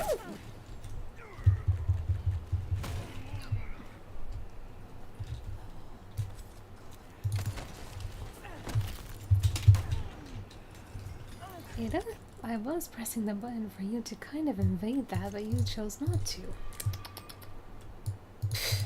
Goodness.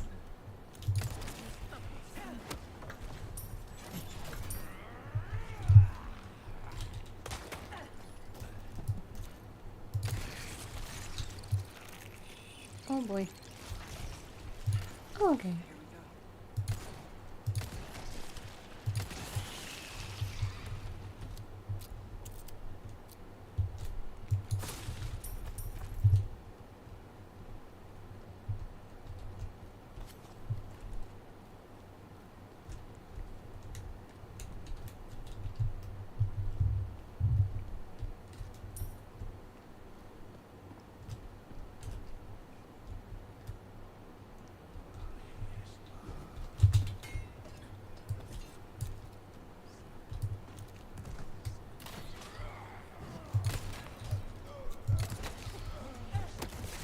Oh, jeez.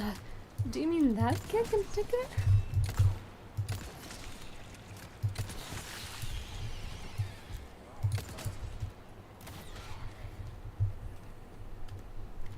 Are you kidding me? Dude, I climbed up here for you. Why did you jump down inconveniently when I was climbing up? You, my goodness.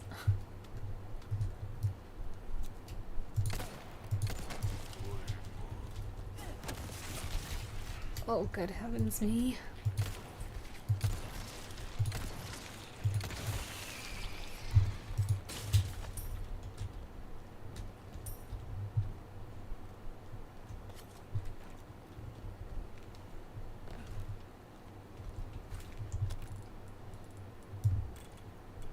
Yeah, apparently that dude did say, like, hey, let's just switch pods. I'll go down, you can come up. And I'm like, huh?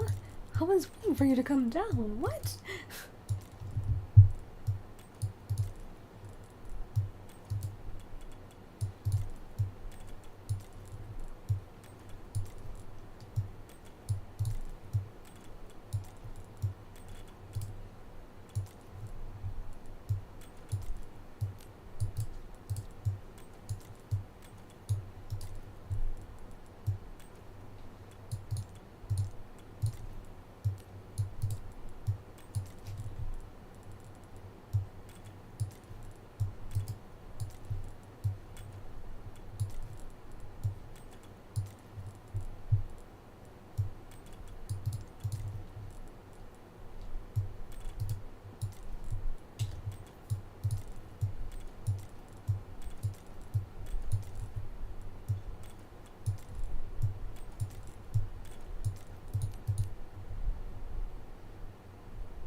Hey, hey, hey, hey! No touchy, no grabby, no hugs. That's only for Leon.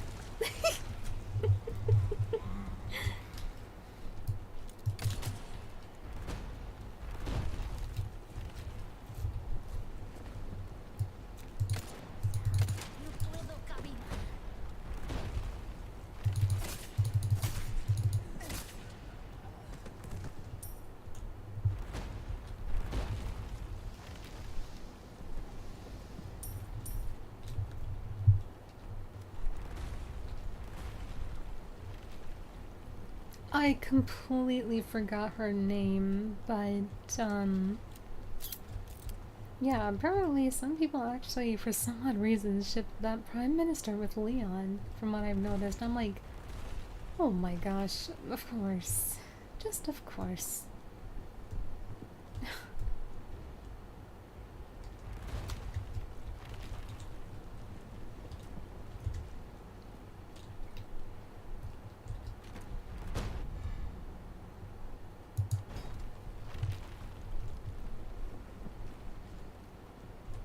Because she shares like similar moves and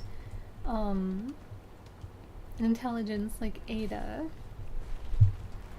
But like there are those who don't ship Leon with Ada, but then they'll ship him with somebody else. Like they even ship him with like Angela, the first like female that we also see besides Claire and the others. But like the one that works with Leon in a way, who has her brother as Curtis. They ship them together because of the quote-unquote kiss that they shared. Yeah, there's so many factors and ways of people, like, shipping characters for a specific reason. And I don't know how it makes sense, but like even in the Tekken fandom, there are some people who ship Jun Kazama with Heihachi Mishima, which makes no sense to me, but somehow that's a ship. I don't ship them together. I don't ship Heihachi with anybody, not even with Kazumi. So it's like, how do people make up these ships is beyond me at times that make no sense. Like, I was about to say, some people actually ship Leon with Shinmei, but because of Ada, technically, she had to be taken away from the series. So it's like, I wanted Shinmei to live because she was an interesting character to me, but no, it's the kind of things to Ada that she's no longer a part of the series. Why? Because, of course, again, the concept of having Leon interested in another Asian woman besides Ada is a no-no, apparently.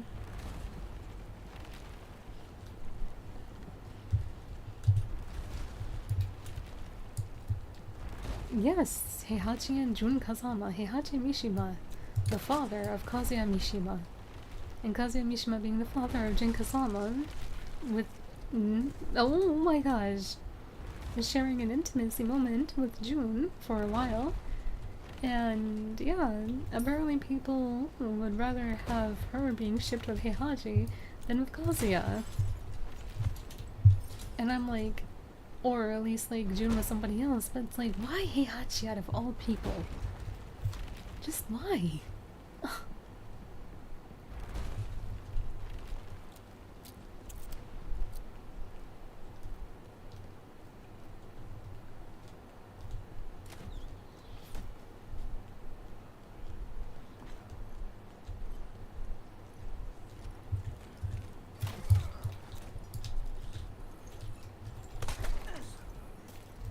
But yeah, like, from my years of experience when it comes to, like, I hate that can I explain? Goodness.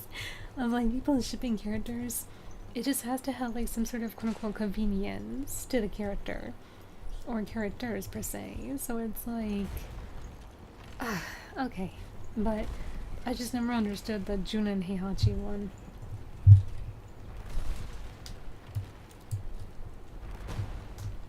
I'm not much either, it just really depends if it actually can work. Like, for example, Claire and Steve will always be my #1 ship in the Resident Evil series. But, of course, as we know what happened to poor Steve, yeah. But the whole premise of, like, how they wanted to make Claire's character, from what I remember, is just that she jumps from boy to boy, basically. When she's not happy with, like, a certain boy that she's with, she'll just go to another. I don't know why, but that's what they decided that her character would be interesting for, in a way, if it's not for, like, being a sweetheart. And a badass.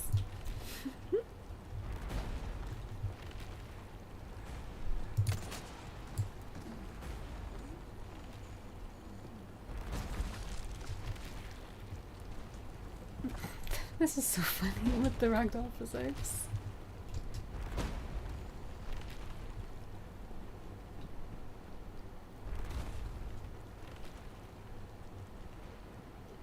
But yeah, I really don't ship Leon with anybody, never, even with Ada. Nope.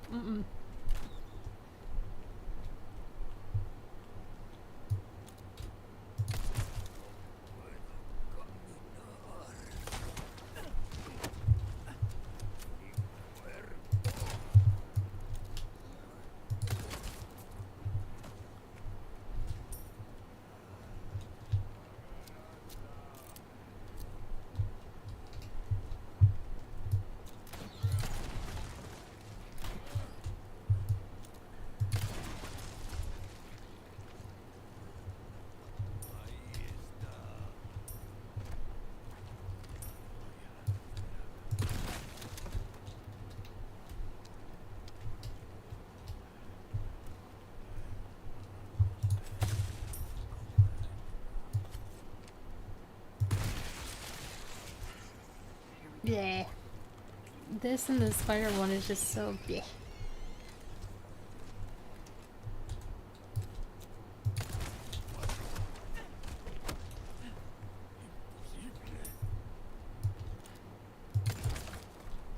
And the reason why is because I only ship Ada with 2 people. And the first one being her original boyfriend, per se, that she used, named John. Because he was the reason for her creation. It wasn't because of Leon. And the next person that I ship her with is Louise. But never with Leon. Because her intentions is just to pretty much use Leon to get her job done easily. And to use him like a pawn, so...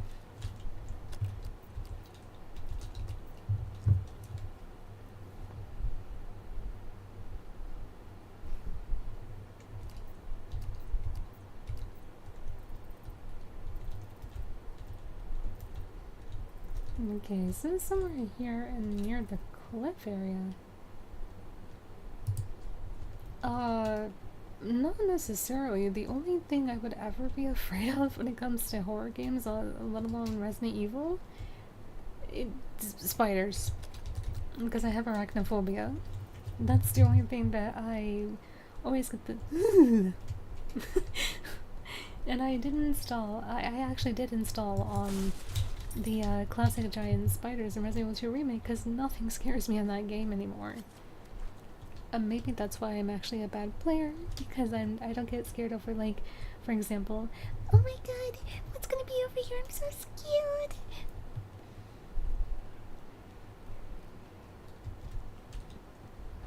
Ah, it's so scary. I can't play anymore. No. No. Not like that at all. Like, for example, this thing is supposed to frighten me, but because of the fear of getting squished. But it's like, if you have the patience and time it correctly, what is there to be afraid of? Unless the game is against you, then that's the only thing I would think of. But yeah, it's just arachnophobia is like the big thing that actually gets to me. Because ever since I was like young, I've always had like a fear of spiders, and I just don't know why. I mean, I'm trying to like the creatures and bugs, yes, but it's so hard. It really is so hard.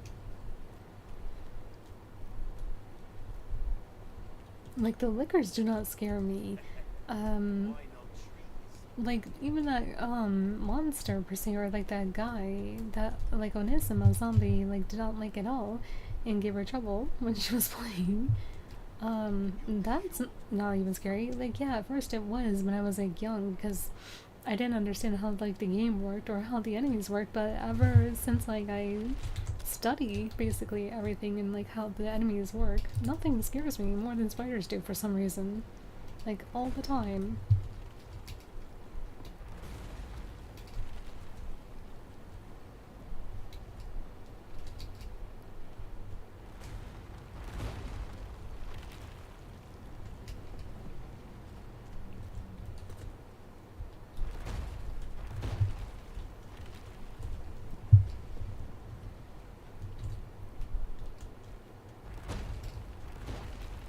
Or I could say, like, my favorite characters also, like, for example, Leon, or, Claire, or, Jill, Chris, Rebecca. I think I said Papa Berry as well. Like, if I play as them, then something happens to them, yes. I get afraid of that because I don't want anything happening to them. But for Ada, yeah, she can handle herself. She's not really one of my favorite characters, but she is a fan favorite. I'm aware of that.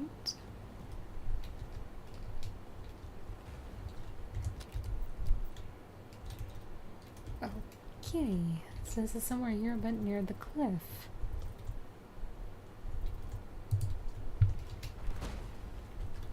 That's alright, brother. Take care. Try to have a good day at work if you can. And good luck.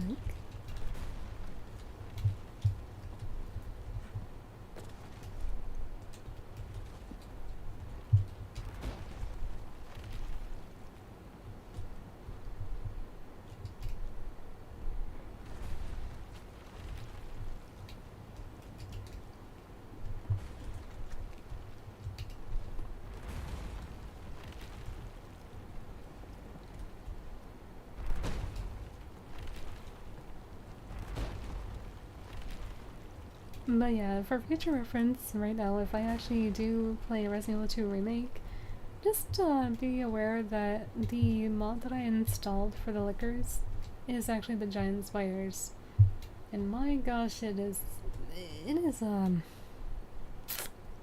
quite something, to say the least. I tested it out and I kind of squealed a little bit, and then my little puppy kind of went woof, woof, like at me, and I'm like, I'm okay, honey, I'm okay. Because she got worried for me, like, squealing a little bit. But that just shows that the mod does work. It does frighten me.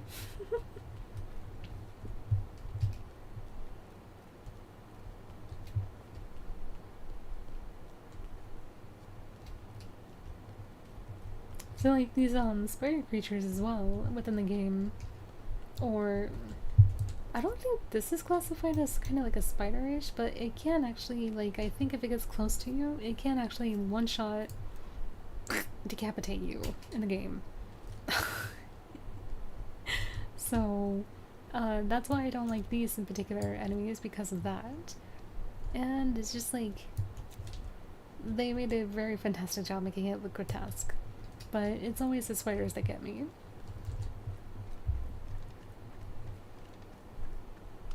Camera, goodness.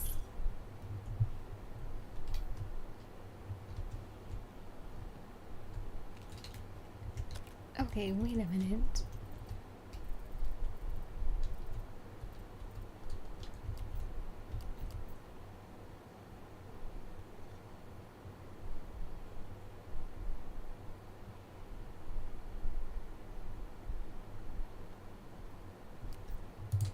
So are they like hiding or something?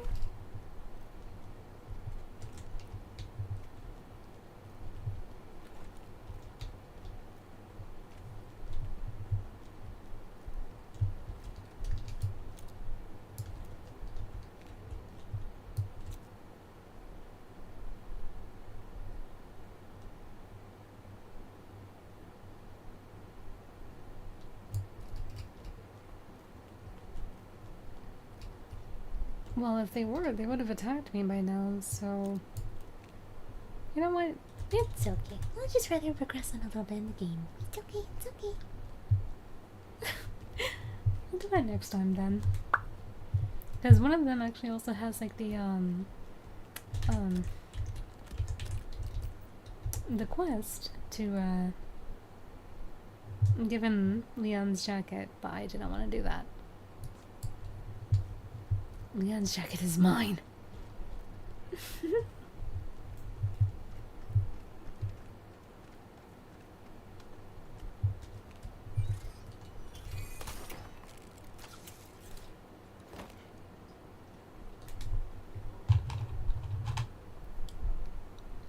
Ashley!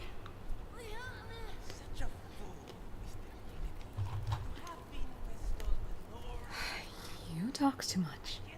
fail. I agree with you, Leon. He does. Good boy. Just keep him busy a little longer. And no, I would not call Leon good boy for that. Mm-mm.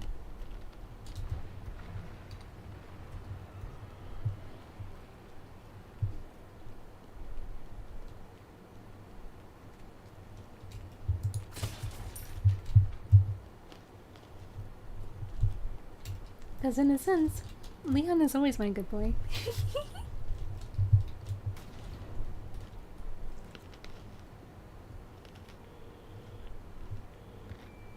Report. Krauser has possession of the ammo. You continue to disappoint me. I'll have it back. And you continue to disappoint me because I can't call you Wesker because you're a kitty cat. No, I'm kidding, I'm kidding. Understood. Gotta keep the client happy.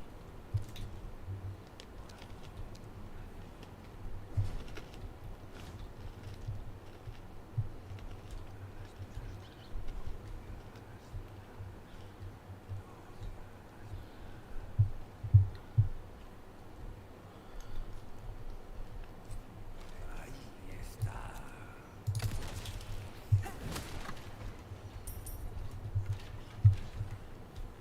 Oh, hello.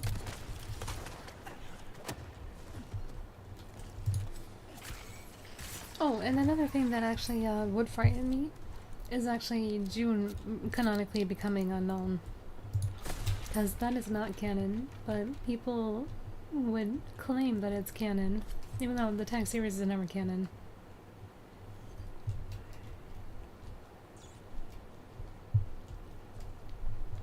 Or Jin falling in love with somebody that does not really love him. Like Leon with Ada.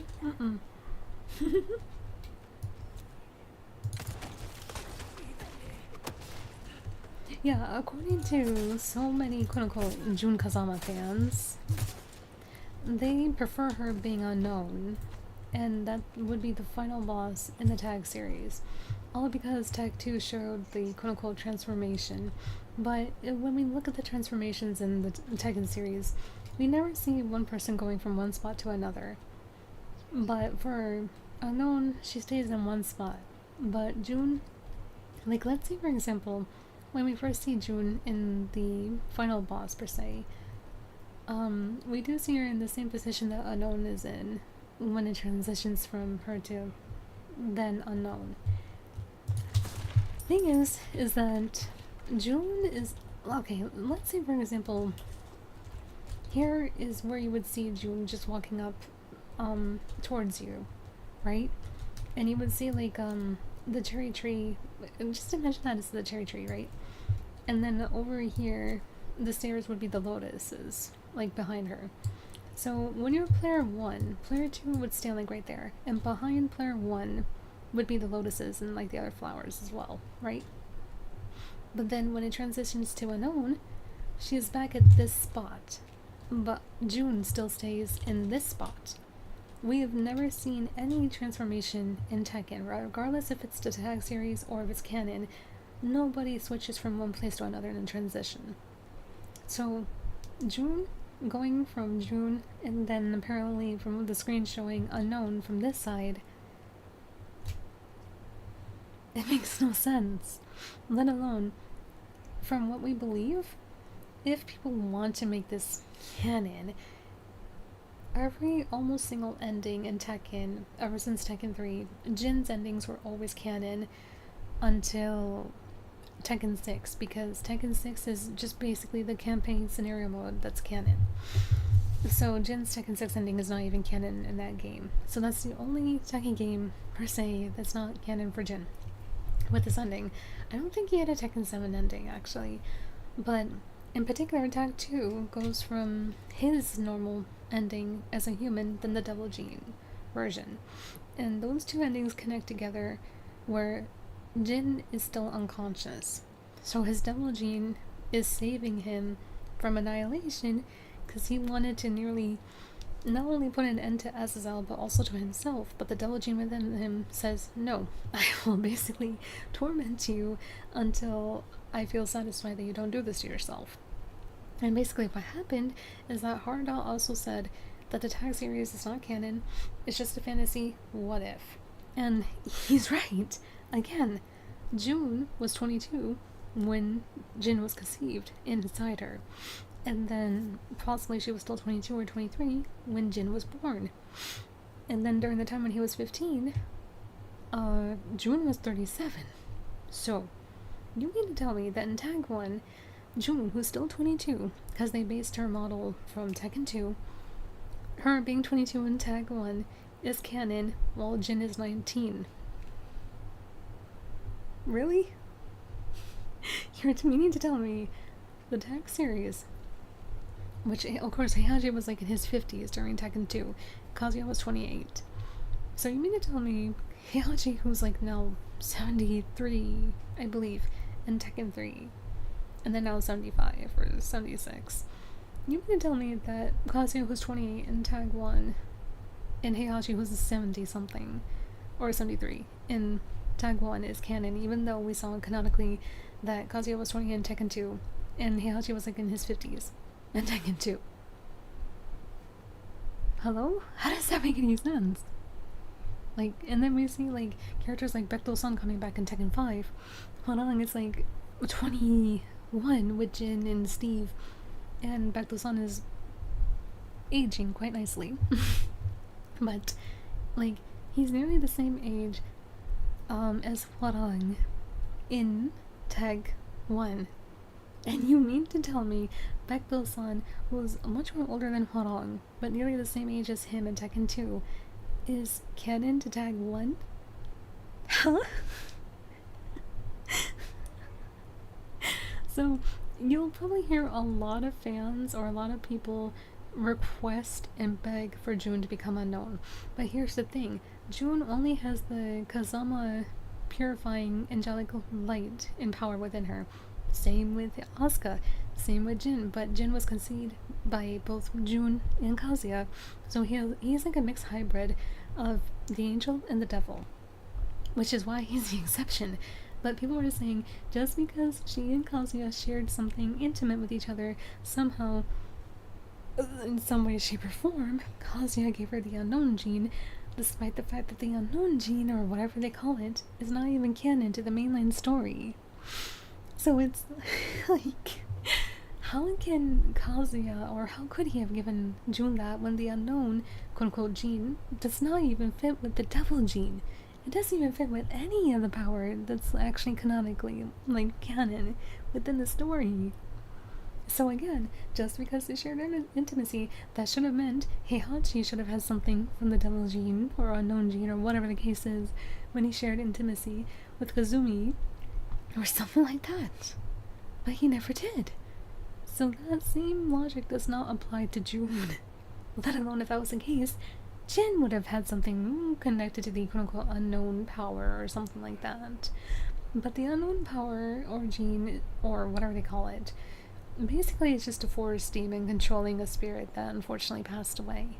And it just mimics whatever spirit it takes possession and control over. That's it. But because people assumed and believed that June passed away after the fight with Olger, the final Tekken 3 boss, basically, Jin assumed that June passed away, but he was unconscious during that fight, and he was 15. So he wasn't strong enough to nearly take on Olger, but June barely had the strength to persevere and pretty much lure Olger away from Jin, and just lure it away overall in general. But unfortunately, their house burned down in Yakushima, so Jin had nowhere to go, and her last pleading advice to Jin was to pretty much go to his grandfather, Heihachi, because that was the only convenient family member left, because according to that storyline, Kazuya unfortunately was pronounced deceased after he sent June back to Yakushima to keep her safe from Heihachi not going after her or their unborn child within her, because Heihachi is quite the let's just say he's not a very good man in so many ways, to the point that he even feared that Heihachi would go after June and basically take her away and her. That's how bad it is with Heihachi. But for convenience and plot written story, and because Asuka wasn't made during that time, Jin had to go to Heihachi because he was the only quote-unquote family member left alive. And people pretty much say that Jin learned so much from Heihachi than he did from June, which is not the case at all. They would say that Jin took so many years trained underneath Heihachi, but he was 15 years trained under June, but 4 years under Heihachi, which is why he has both the Kazama style and the Mishima style in Tekken 3. But people would rather see Jin more as a Mishima than a Kazama, knowing the fandom. But yeah, basically because of her being quote-unquote pronounced or assumed dead while she was missing in action rather than unfortunately passing away. Thankfully she didn't, but many people were underneath the speculation, yeah, she's gone. She's no more alive with us. It's been 27 years and they haven't done anything for her, canonically wise. And because of that assumption, people want her to be unknown. But here's the thing. It would have made sense, in a way, if that was canon, if June did pass away, but she was only missing. And Arda kept saying, no, June is not deceased. She's not dead. She's still very much alive, but she's just missing. Nobody wanted to believe that. Nobody. Nearly nobody wanted to. And so they would much rather believe June is still, you know, in the afterlife, while being controlled by the unknown spirit, or whatever the case is.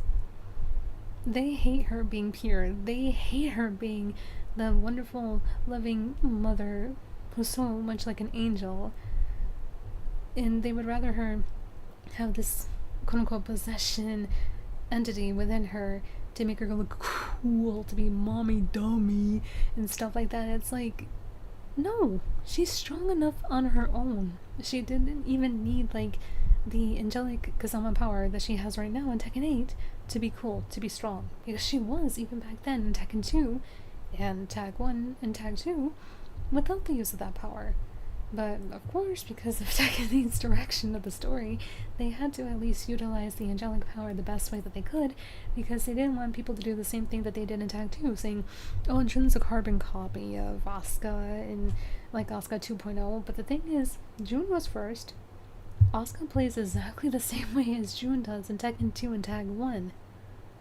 So basically, they just extracted all of Jun's moves basically from Tekken 2 from Tag 1 into Asuka in Tekken 5 and 6 and so on and so forth. Yeah, Jun did have similarities with Asuka with some new moves in Tag 2, but Jun is the one who originated the Kazama style within Tekken. It wasn't Asuka, it wasn't Unknown, it wasn't even Jin, it was Jun. But of course, you'll have people who probably start off with like Tekken 5 or other Tekken games and just say, oh, this was the first Tekken game I started with, so therefore Asuka was first before Jun. No, no, that's not how it works. I mean, yeah, it could be the introduction to the Tekken series, but look back and see that Jun starred in Tekken 2. That's a canonical game. And they just literally just extracted Jun's moves and they just slapped it on Asuka, basically. So basically, Asuka in Tekken 5 felt more like Jun from Tekken 2 and Tag 1, but then they kind of switched it around a little bit in Tekken 6 to make Asuka become her own styled Kazama, which I liked a lot more, honestly. I mean, they did in Tekken 5, but they wanted to make it feel like she was like a... not like a carbon copy of Jun, but literally they just wanted to say, we still don't know what to do with Jun, here's Asuka instead. And it's like, what? So basically, in the Tekken 3 files, and as well as Tekken 4, Jun was supposed to come back in the game. They had a portrait art of her, and they also had her voice lines and files in the game. But no, they decided to swipe her out as well as Kazuya. But then they could have brought her back in Tekken 4, which they did have a model of her, which was a part of Jin's Tekken 4 ending. That would have been the model that they would have probably used for Jun. But no, they're like, no, still for convenience for the story, let's just keep her out of the game. Despite the fact that the announcer actually says her name. So we could have actually still had Jun back into the series. But they're like, no, not too complicated for the story. No, let's wait a little bit more. You mean to tell me, me, who started with the Tekken 2 series, or at least with the Tekken series from Tekken 2, had to wait nearly 27 to 28 years to finally have Jun back canonically in a canon storyline game? All because apparently she was too complicated to put in the game? Yeah, because it wouldn't match with the story. What? What? Even though half of the story is like a what if? Yeah, but we didn't want her story to be a what if, otherwise we would have made her known. You just said what ifs are technically not canon, so what would that have made any difference? You just say it's not in canon and that's it. No, but people wouldn't even believe in that.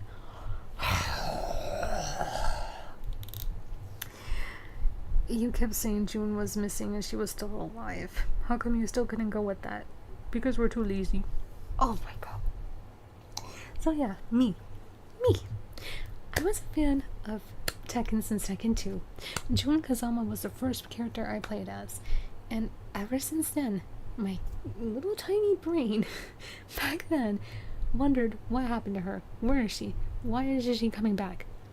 Because even then, like, even when I got Tekken 5 and started to play as Asuka, I fell in love with Asuka, and I loved Asuka ever since then because of the intro where she saved the kitty cat. That's what made me just instantly fall in love with Asuka. Not because, of course, I felt like I'm playing as June within her during that moment when, like, trying to memorize everything about what Asuka does. It's like, oh, wait a minute, this is basically just like June style from Tekken 2 and Tag 1 mixed together in Asuka, but differently. It's like, I love Asuka, but I wanted to have both Asuka and June together in the Tekken games. Because I love them too much. I mean, I love Jin too, but June was first for me, and then Asuka, then technically Jin. But still, I always wished for them to be in the same game together. Tekken 2, yeah, gave me that, but that's not canon. Tekken 8 finally did that. But we could have had that ever since Tekken 3, 4, and 5. Like, they even planned for June and technically Unknown to be in Tekken 6, but Tekken 6 did state that they were planning to somewhat make Unknown canon, but her name would not have been Unknown. It would have been Hitomi Kazama, the younger sister of Jun Kazama. But they scrapped that idea because, again, tag is not canon. So, yeah. But people desperately want June to be Unknown because they still, in their head canon brain, think, in their own truth, June's still dead. And that's what makes her interesting if she's unknown. So that way she can use that power to get rid of Kazuya and Jin because they're in the way of her being with Heihachi. Or just her dominating people.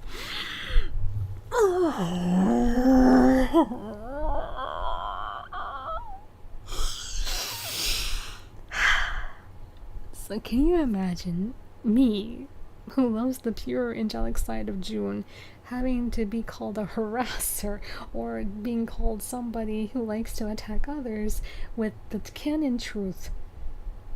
Yet I don't want to see June having anything evil in her because she doesn't need it to be powerful. She doesn't need it to be an interesting character. She can be loving, she can be pure, she can be sweet, and that is not outdated, for crying out loud. She can be a little bit sadistic, yes, but that doesn't mean she needs to have Unknown within her. I can be sadistic, but I can also be sweet and, of course, strong to protect those I love and care for. But I don't need, like, an evil entity or power within me to be sadistic. But apparently I'm too outdated. I need to think of them in these times of time and generations of... And now we have to walk and just downgrade, apparently, men and other people who are so sweet and caring and just be alpha.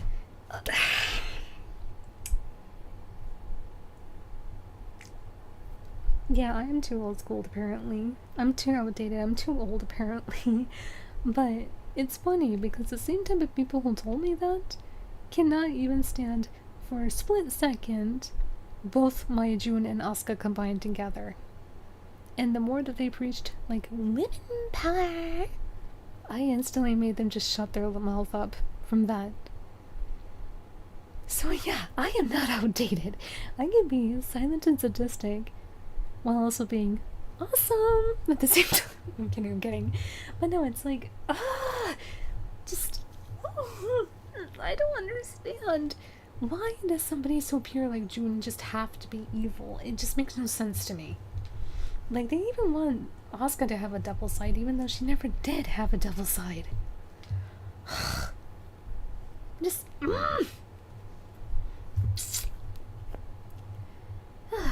Anyway, I am new to the Tekken series and the Resident Evil series since I started playing Tekken 7 and watching the Resident Evil anime series before.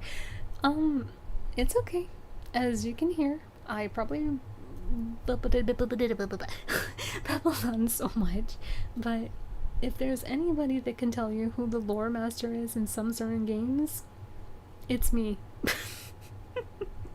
I am a lore master when it comes to Resident Evil, Tekken, a bit of Left 4 Dead, definitely the Dynasty Warriors series, the Tenchu series, basically any games that I grew up with. Because I just love to write. I love to actually write stories. So if the story is interesting to me, of course I'll learn it like the back of my hand like that. As you can see, I just sat here for I don't know how long explaining a little bit of June's story alongside with what happened in the past and why people think she's unknown. So if you have any questions when it comes to either the Resident Evil series or Tekken, I'll explain it to the best of my ability. And no, I will not use anything that's not canon for the story. Maybe just a little bit of like headcanon stuff that makes sense. For example, they never said that Kazuya asked June to go back to Yakushima, but he did. He did make her at least request her to go back to her hometown. Because what she was supposed to originally do in Tekken 2 was arrest him for experimenting on animals, because she is a wildlife organization officer and she loves nature and she loves animals just like me. So that's why June Kazama is kind of like an inspiration for me, because I feel kind of connected to her in that sort of way. But because her organization technically lied to her about Kazuya, and she saw that these quote-unquote animals that were experimented on basically told her that he just took these animals and basically them out of existence. No, she saw nearly all of those animals that were classified as alive and doing well, and he said that these animals were persevered in a way, or preserved really, to basically be kept alive but also learn how to fight to not go extinct. So because of that, she had to change her heart and didn't really fight to win over Kazuya. She just wanted to understand and learn, then why was I lied to? Why are people saying you're this type of person, this and that, when here I see these animals are alive, you're not like destroying them, setting them on fire and stuff like that. And then the more that they interacted with each other, months later, conceived Jin. And because Heihachi was then, well, Kazuya thought, because 2 years, from Tekken 1 to Tekken 2, it was 2 years. So after a while, Kazuya didn't know that Heihachi actually survived being thrown off the cliff. And because of him making a comeback to find Kazuya, basically Kazuya knew exactly what Heihachi was going to do. So he did not want Heihachi to literally track June and their unborn child within her to them, like how he did to Jin in his Tekken 3 ending. Basically, what Heihachi would have done to June or Jin is basically what he did to Jin in in his Tekken 3 ending. Just forehead shot right there. But of course, because it's not really shown or said, people don't believe that that's canon, even though it is. Like, we see June going back in Yakushima in her hometown and her ending in Tekken 2, which is canon, because during that time, that's when Jin was inside her belly. But then, of course, we see Heihachi's ending where he throws Kazuya off the volcano, which he presumed he thought he was dead. Yeah, if it wasn't for the devil gene within Kazuya, he would have been dead completely. But no, thankfully he's still alive, thanks to the devil gene. But because of that, like, whatever he did to Kazuya, he would have done to June and Jin. But during that time, they didn't know it was actually Jin. It was just an unborn child within her that was developing. So, yeah, that's basically, like, the headcanon that we can put into the story that makes sense. So, if I do any headcanon, like, theories, it actually would make sense into the story. Not like, oh, June's unknown because she wants to literally just get rid of Kazuya and Jin just to have her, like, F-U-C-K boy Heihachi with her. No. No, no, no. Mm-mm. Just no. No, no.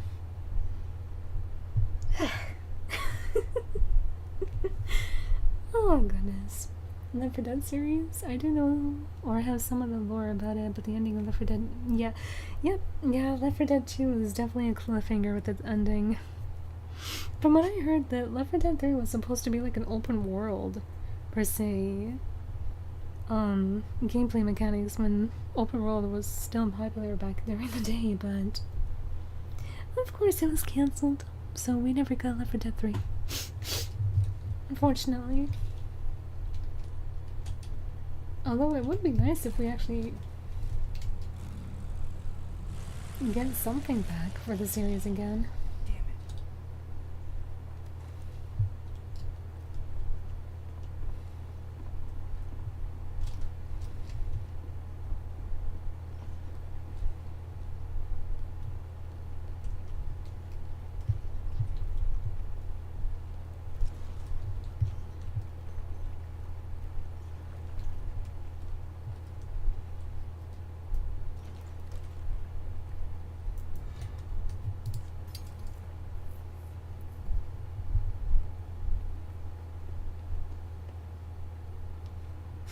Yeah, it's funny, I talk about Tekken lore while playing Resident Evil, right?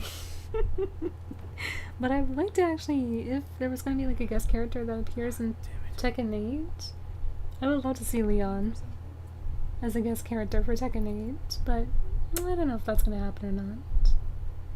I mean, heck, we got Akuma in Tekken 7, how come we can't have Leon for Tekken 8, right? Oh man.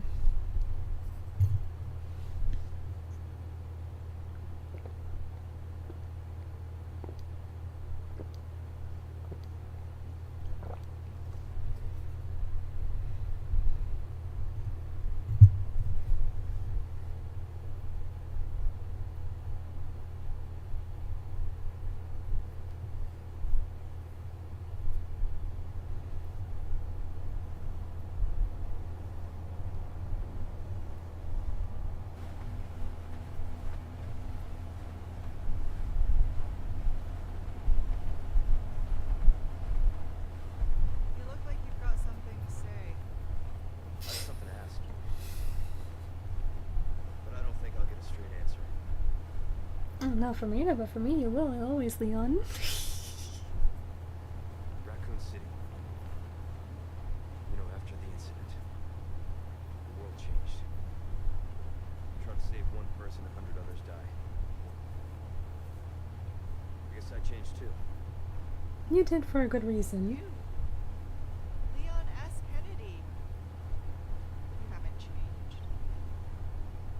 You just think you have. Okay, Ada. Even though, as you just heard, I said yes, he has for the better good. He has changed. Here's my question. Have you changed, Ada? Nope. Or are you just trying to use me again? Yes. What do you think? We're here.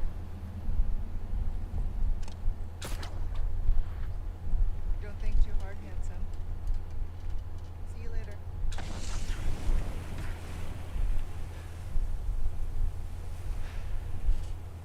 Story of my life. Poor Leon. Just poor Leon. Yes, Ada is using him, always. But me? No. No. That's why I'm keeping his jacket. But no, in seriousness, I would never use Leon.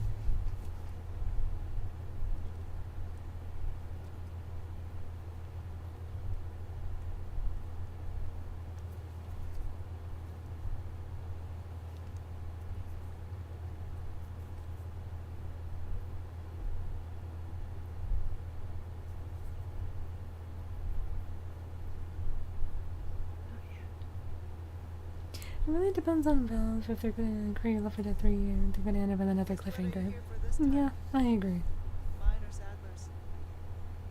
That all depends on you. Change of plans. Of course, I'm free to refuse. Think that gun's gonna be enough? Interesting. Okay. I'll do it. But cost you extra. Wise decision. I'll send you the new coordinates. And remember, I do not like Waiting, I know. I know it's supposed to be Wesker, but whenever I see aliens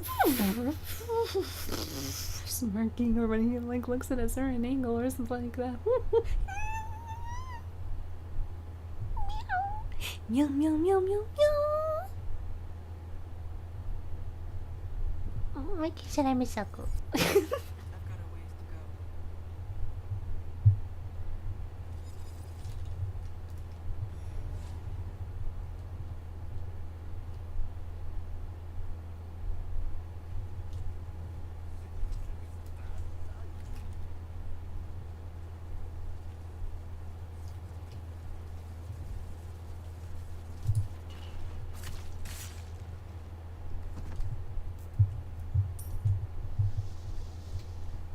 Well, yeah, but it's like they only they actually took away the original, I think, script of having Francis and Zoe being a couple. So they actually did Zoe and Alice in a sense where like it's for the fans. Like we can either ship her with Francis or we can ship her with Alice. For me, I don't really ship Zoe with anybody.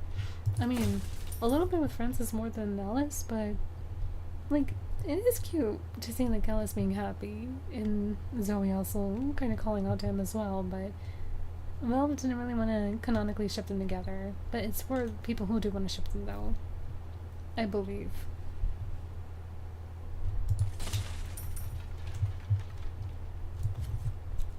Very bad for you.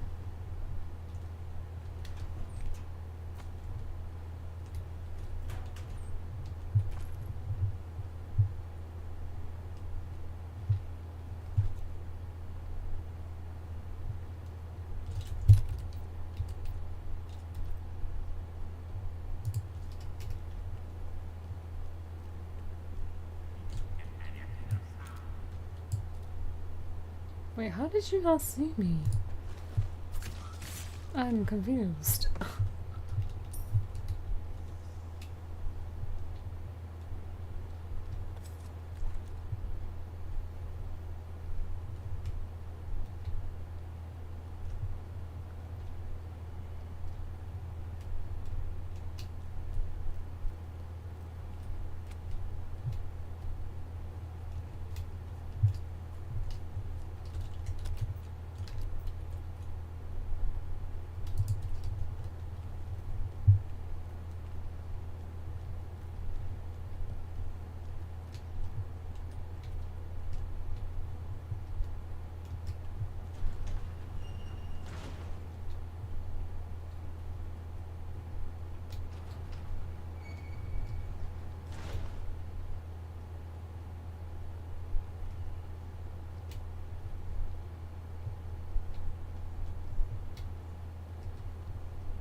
True, true. I still miss Bill to this day.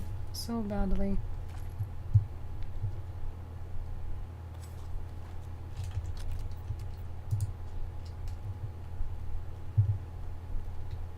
Like, when I discovered too, like, that he made the ultimate sacrifice, I actually started to cry like a baby. Because technically during that time when they made that story, I was still a kind of a teenager, but still a child, and I'm like growing up. And it's like, ever since like getting close and attached to that character, it's just figuring out that he actually gave up his life for the people he considered his family. It's like, man, why? I understood why, but it's just like, just why? But then again, I don't know if it's because of the fact that his voice actor also was like going through something in life, that they actually just did that as a way of like respecting the voice actor. Maybe. But other than that, it's just like we still miss Bill and we miss his voice actor, but at least hopefully he is resting in peace with his lover because he was going through like I think it was like the broken heart syndrome or something. And or something in general that was like affecting his health, but he was actually really going through a heartbreak after losing his wife. So that affected his health to the point that now he's hopefully resting with her. I'm hoping that that's what happened, that they're resting together. Yeah, we miss him dearly too. I just finished dual casting with my YouTube. Yeah, I was actually meaning to do that, Bunny. Is there a way, like, where I can stream both, like, on Twitch and on YouTube? I was trying to ask a friend a question. How dare you interrupt me? Hold on. I was just gonna ask, is there like a way to do that without like getting in trouble? Because last time I heard that like if you dual stream on Twitch and YouTube that you can get your account either banned or taken down and stuff. I don't want to do that. Like I want to keep my accounts up for both the viewers on Twitch and YouTube. Because I wanted to try to do that.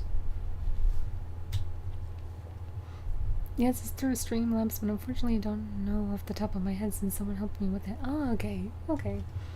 No, then, thank you for actually having patience. Sort of.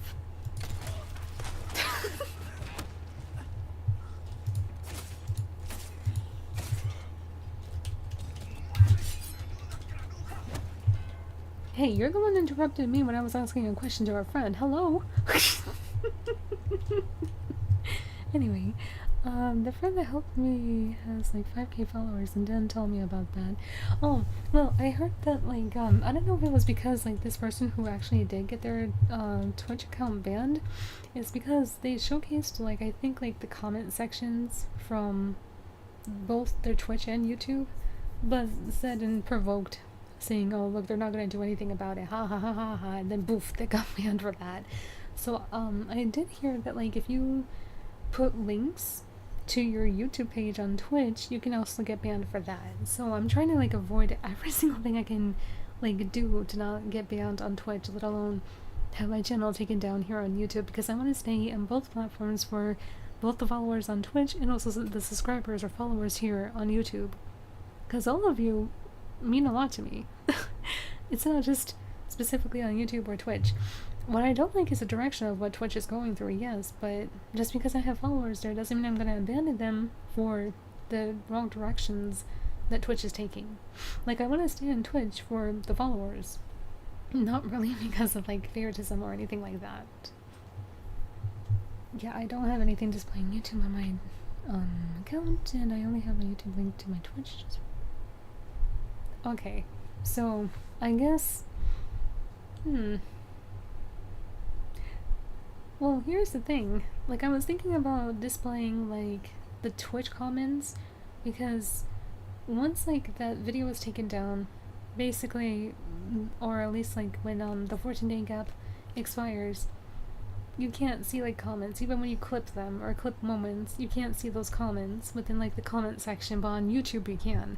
So I wasn't thinking of putting, like, the YouTube comments display on, the multi-stream, but more so Twitch because of the fact that the comments and replies will be taken down anyway. So it's like, to not be mean to the viewers on Twitch, I want to keep that there, but I know that YouTube is still going to keep theirs here. That's what's really nice about YouTube, actually. Oh man.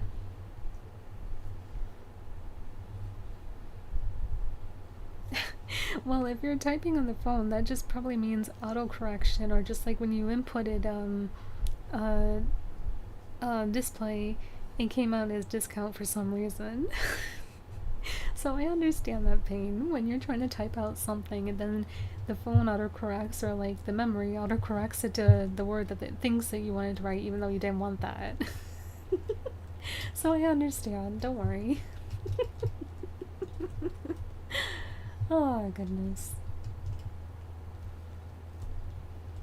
Don't worry, I haven't changed. I'm still nice. I'm not gonna pick on you just because you accidentally typed down something that you didn't really mean to say and it just auto-corrected it to discount it to the display. No, I'm not gonna be that mean. Let alone, there's no reason to be.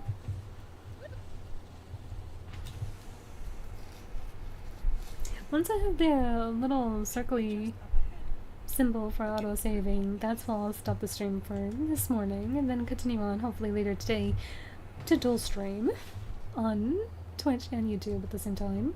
Well, it's perfect for a professional like yourself. Oh, well, that's because this is a mod, Bunny. Apparently this mod is actually really 18 plus and above. Because the modder, as you can kind of see, is kind of a somewhat a not safe for work type of mod, because you can actually take away the top and stuff or make her bare, so that's why it's like 18 plus and above. But for me, I just wanted to customize it like this because I think it looks better this way than her being covered all over, especially the turtleneck, because I do not like turtlenecks at all. I wore turtlenecks before and I felt like every single time, no matter, even if it was stretchy or baggy, it felt like it was joking me, and I'm like, no, I do not like clothing that looks kind of comfortable and it goes all the way up into your throat and it's like itchy and like, no, no. So yeah, and I wish we can color this in different colors. Like, I would have made this black, but no, by default it's still red. I hear you. But yeah, and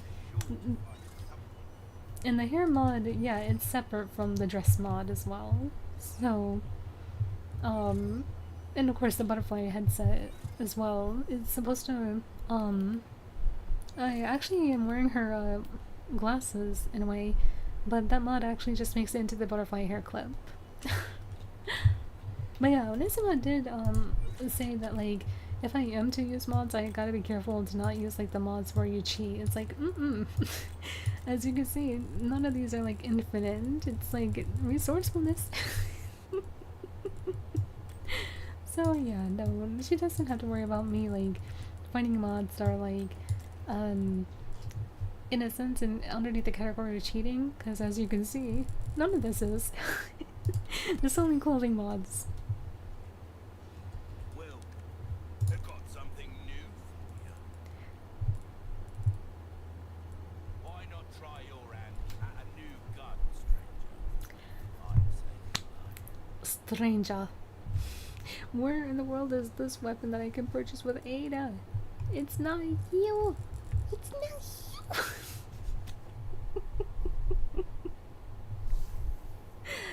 Oh my goodness gracious.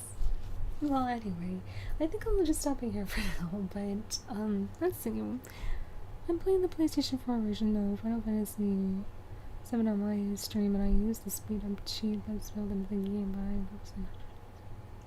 Oh, no, you can use that. The thing is that you're not technically breaking the game, like... Oh, wait, he's gonna keep talking if I just stood there. Anyway, aside from that, basically, if it's programmed within the game, or in the system, you can use that to your advantage, to speed up the game if you want to. I mean, you're playing it, like, in a legitimate way, so you don't have to worry about that. But if it's, like, doing something where you're... I mean, technically, yeah, they'll classify it as cheating, but they also, like, if you pass this game with a certain, time and on the difficulty, you can unlock, like, a something within the game that provides you infinite ammo and stuff like that. So technically, it's not classified as cheating if you're using those type of mods.